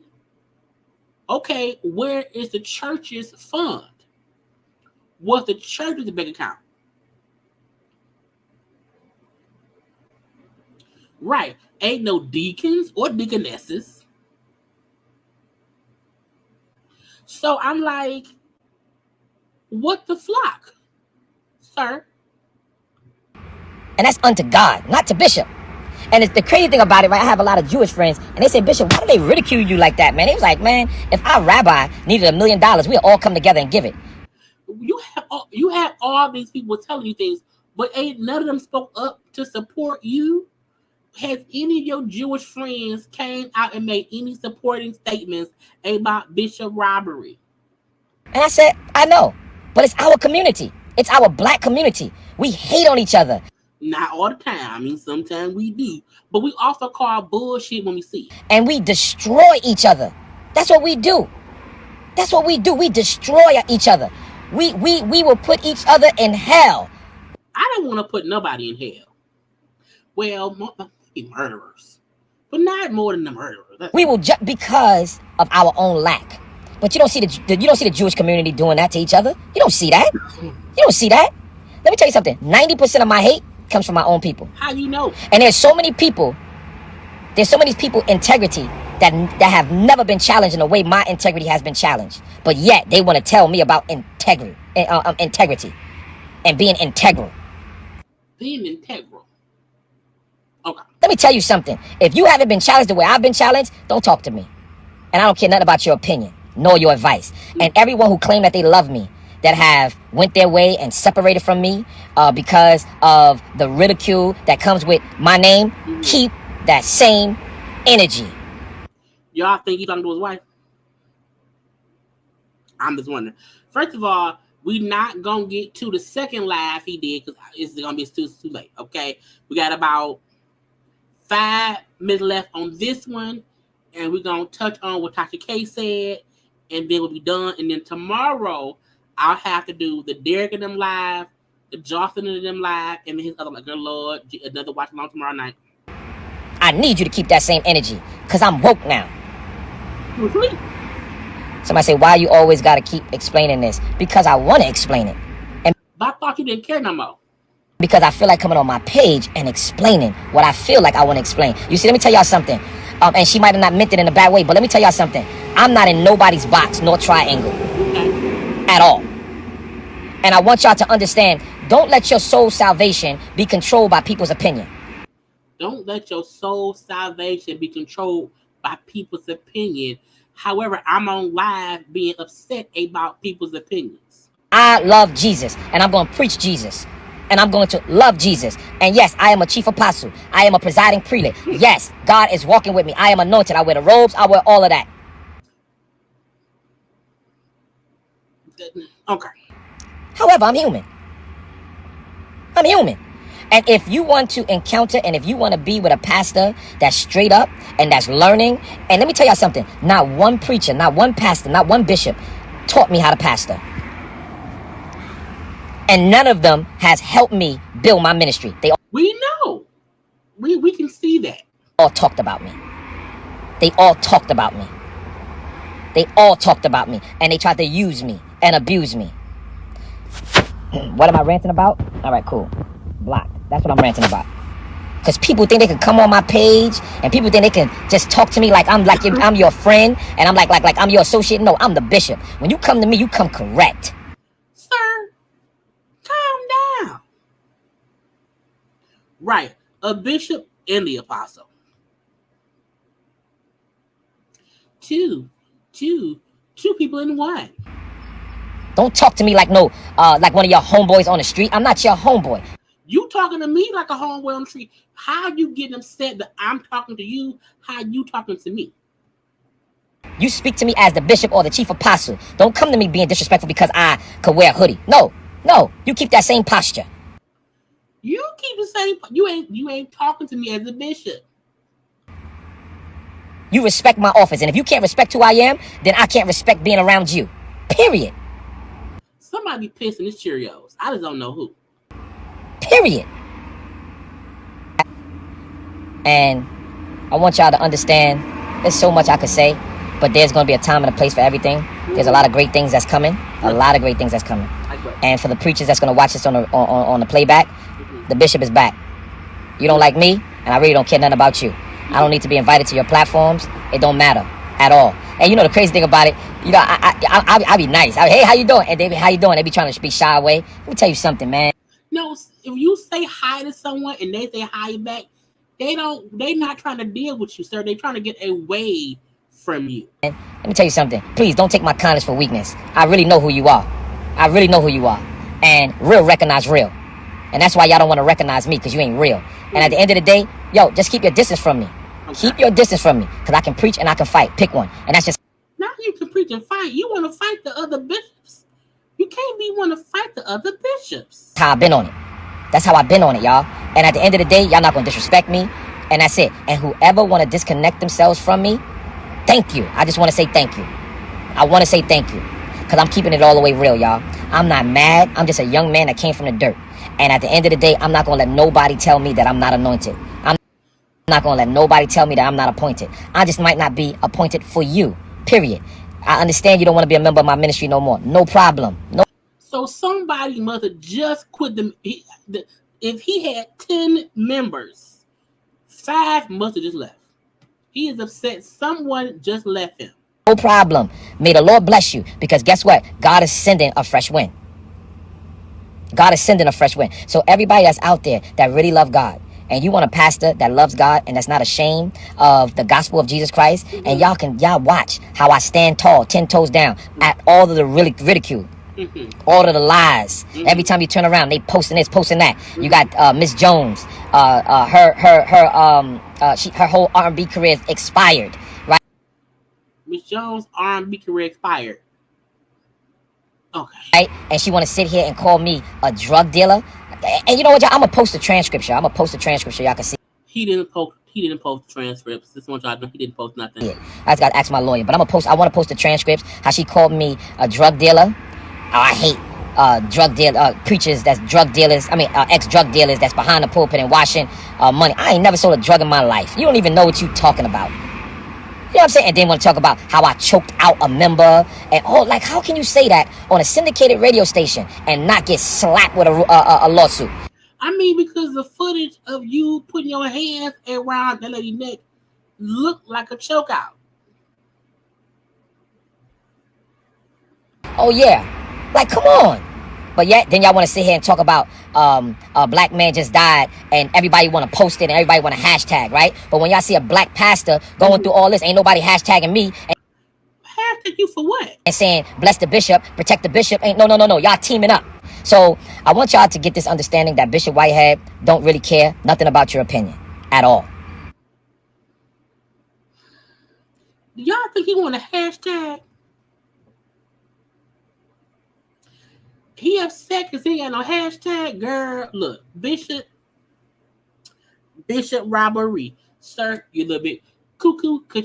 Okay, now, I had 2 lives. That was the live from Monday. Tomorrow, I'll have to have a separate live, a separate watch along for, and I hate when I come on live and I have a whole thumbnail and I can't do it all. Because, you know, time, I talk too damn much or whatever. So tomorrow we'll have to do, I have to redo my thumbnail and whatnot. So tomorrow we'll do the other live of Bishop Robbery, the live of Ray J and Jocelyn, and the full live of Derek and Monique. Stuff I did not play today, I will play tomorrow. However,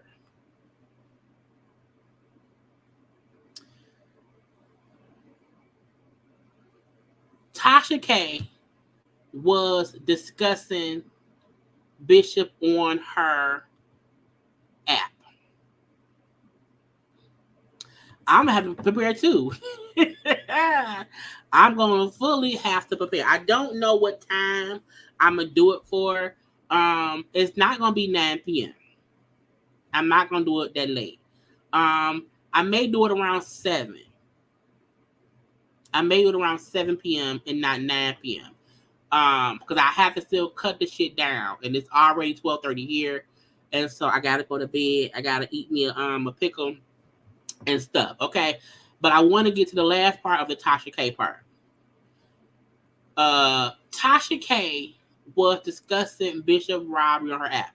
Now that's Tasha K on her app, Bishop Robbery, and then Foxy Brown.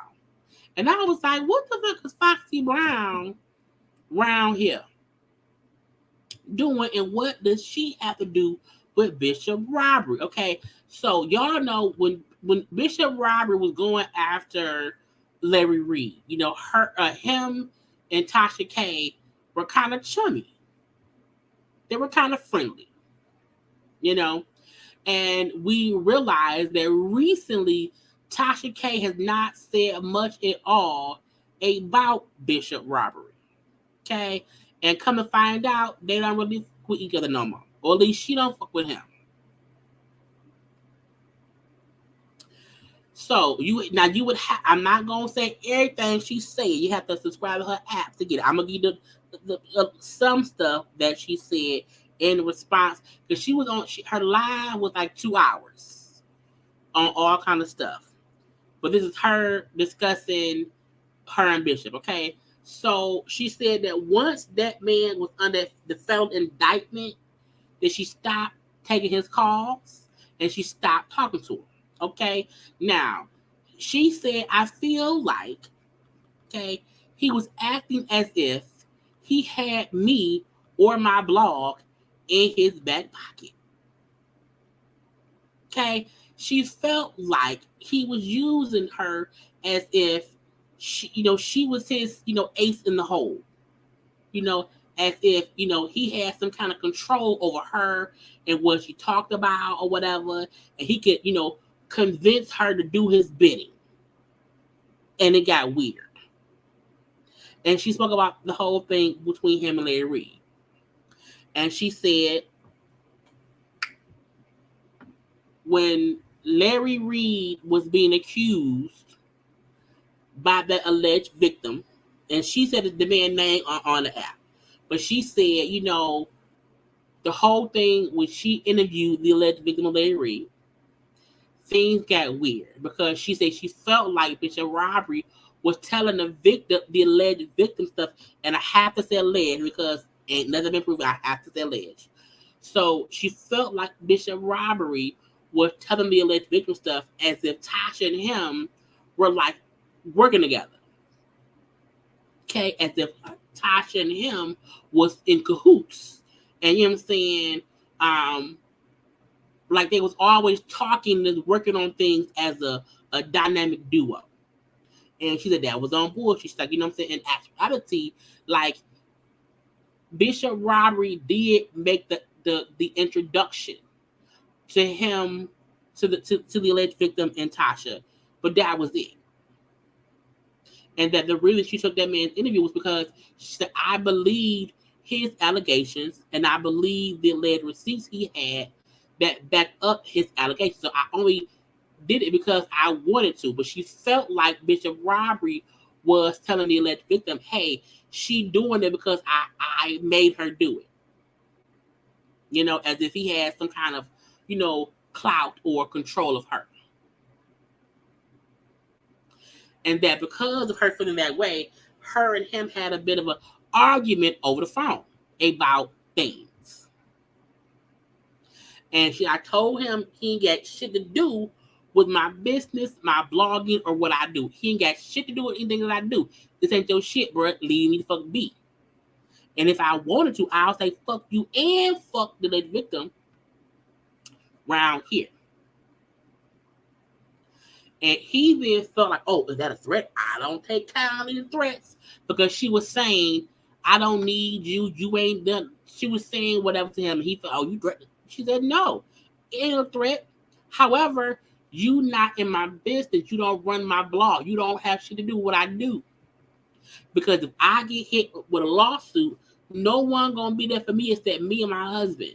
So if you feel like I'm taking a case or a story because of you're sadly mistaken. I need proof. I need receipts.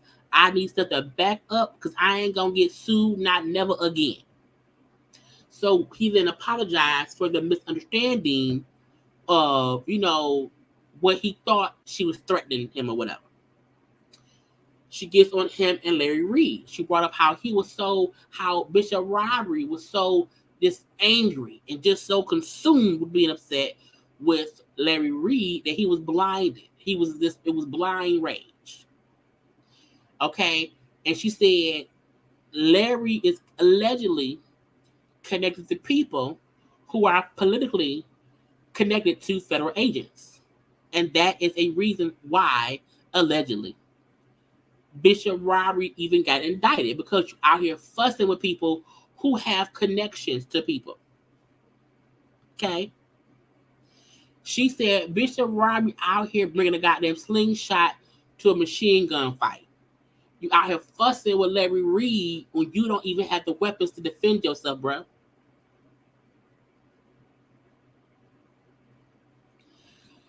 She said when she was talking to him, she hadn't talked to him in about a month, and then he out the blue called her.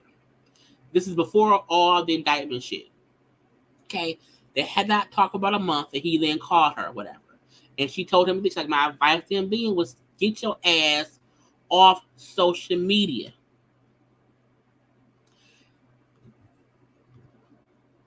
I kept saying too, he is on social media too much. Get your ass off. And she said, I told him my advice to him when he called me out the blue after we had not talked about a month. My advice, he was calling her to talk about stuff. And it's like, I told him, get your ass off social media. That at the time, he was not even indicted. However, she said they are out here investigating you to build a case against you. So keep your ass off social media. They're looking at you, stupid. She said that's how they found out that he only had $10 in his account when trying to buy their house. Because again, he kept saying how they knew stuff or whatever. And her point was, he's so dumb, he doing shit while they're investigating him. That's how they found out stuff, because they're investigating you. Keep your ass off social media. So when she said the reason and when she stopped fucking with him was because once he got indicted, for one, and two, he kept trying to tell her, convince her, make her do a story on the businessman that he keeps saying set him up. That white man who accuses him of embezzlement or no, extortion. Extorting him for like $5,000 and saying how he could, get him connected to the mayor, Mayor Adams. So she said, once I felt like, he kept trying to get me to do this story on the dude that he thinks set him up. However, I can't do shit without no receipts. And he didn't have any receipts or any proof that the man set him up. Now, each time we've seen him discuss that man, he never really had any proof. He just had this random stuff. Oh, people said that, he be scamming them. Oh, people said he owed so-and-so some money. But y'all know Tasha. If Tasha get the proof, she gonna do the story.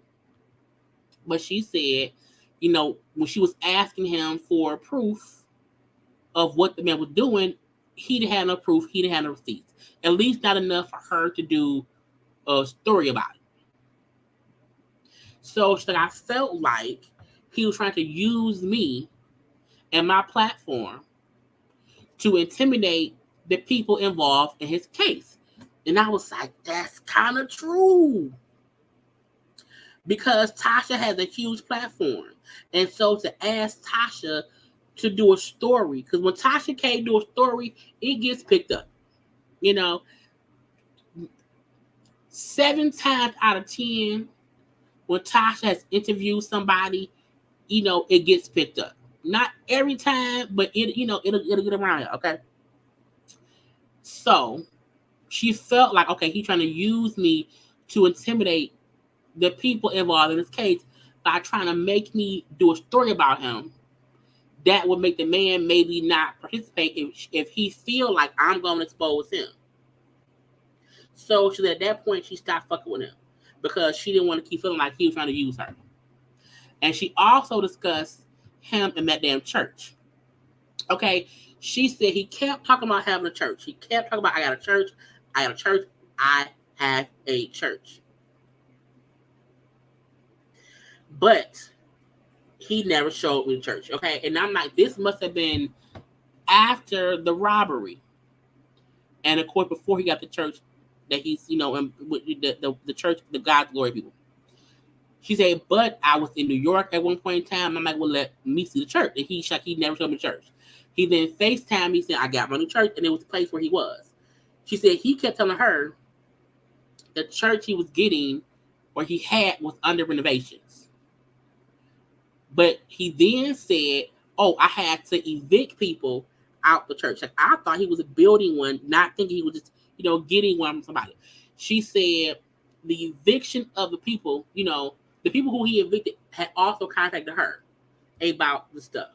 Because it was a whole bunch of shit. She said he's a bold motherfucker. That to do what he did while being under investigation. She said, so Bishop Robbery knew the owners of the church. They wanted to refinance the church, but they did not have the credit to do so. Okay. He told them, okay, cool. Transfer the deed of the church to me. I'll get it refinanced at a lower rate. And then I'll give y'all the church back at that lower rate. Again, an even trade. I'm helping y'all out. But they never went through. Either they never went through and got the refinance, or once he had a church in his name, he just kicked the folks out and kept it for himself. And she was like, I said, this is what my notes say, y'all. My notes say it sound just like the lady who said she gave him $90K to help her get a house, but he split the money and said it was for a donation. Meaning he promises one thing, then does another once he has whatever they give him. Because if we agree to one thing and you then do something different and then won't give me back what I gave you that I was supposed to get something for, you're fucking around. And then lastly, the Foxy Brown connection. Because I was like, what the fuck is Foxy Brown? Why is she even involved? Y'all know Foxy Brown real name is Inga. Allegedly, okay, she said Foxy Brown allegedly was helping Bishop Robbery with his, and she was also his connection with credit card fraud. I said, not credit card fraud. Credit card fraud? What, girl? Allegedly, she's like, they were using other people's identity to get credit cards. So y'all know that's partially what he went to prison for, some years ago. He was accused of identity theft. Okay? That was the accusation, even back then. So she was saying allegedly Foxy Brown was connected, whatever, helping him do credit card fraud, get stuff in people's names or whatever, that Foxy would tell him what to do, what not to do, when to do it. But he got sloppy, and so Foxy Brown backed off. And he got flashy, was bragging, he's arrogant, he don't care about whatever. He's around here boasting about knowing the Mayor Adams or whatever on bullshit. And so Foxy backed off. And she said, if I know this, what does he think the feds know? I said, ooh. So her point was, once he was federally indicted and all this shit was going on, and I was finding out more stuff, I said, I can't do it.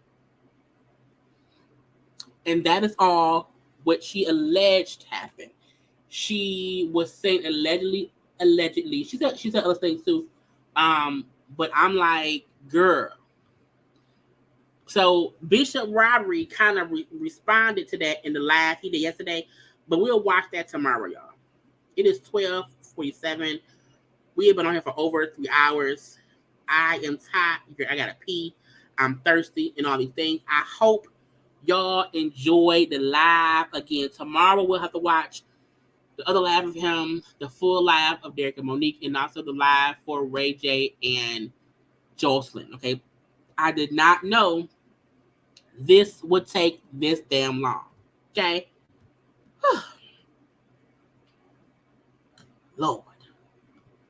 Okay. Good night.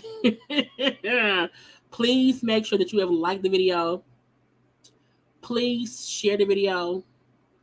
Please follow me on social media at JayLeesCorner on IG, Twitter, and TikTok. Thank you for those who watched this whole thing or whatever. Tomorrow will be another watch along. Tomorrow. I'm planning it around 7. So tomorrow around 7 we'll get together. Okay. I love you all. I love you all. Good night. Lord, I'm tired. Let's go to bed. Bye.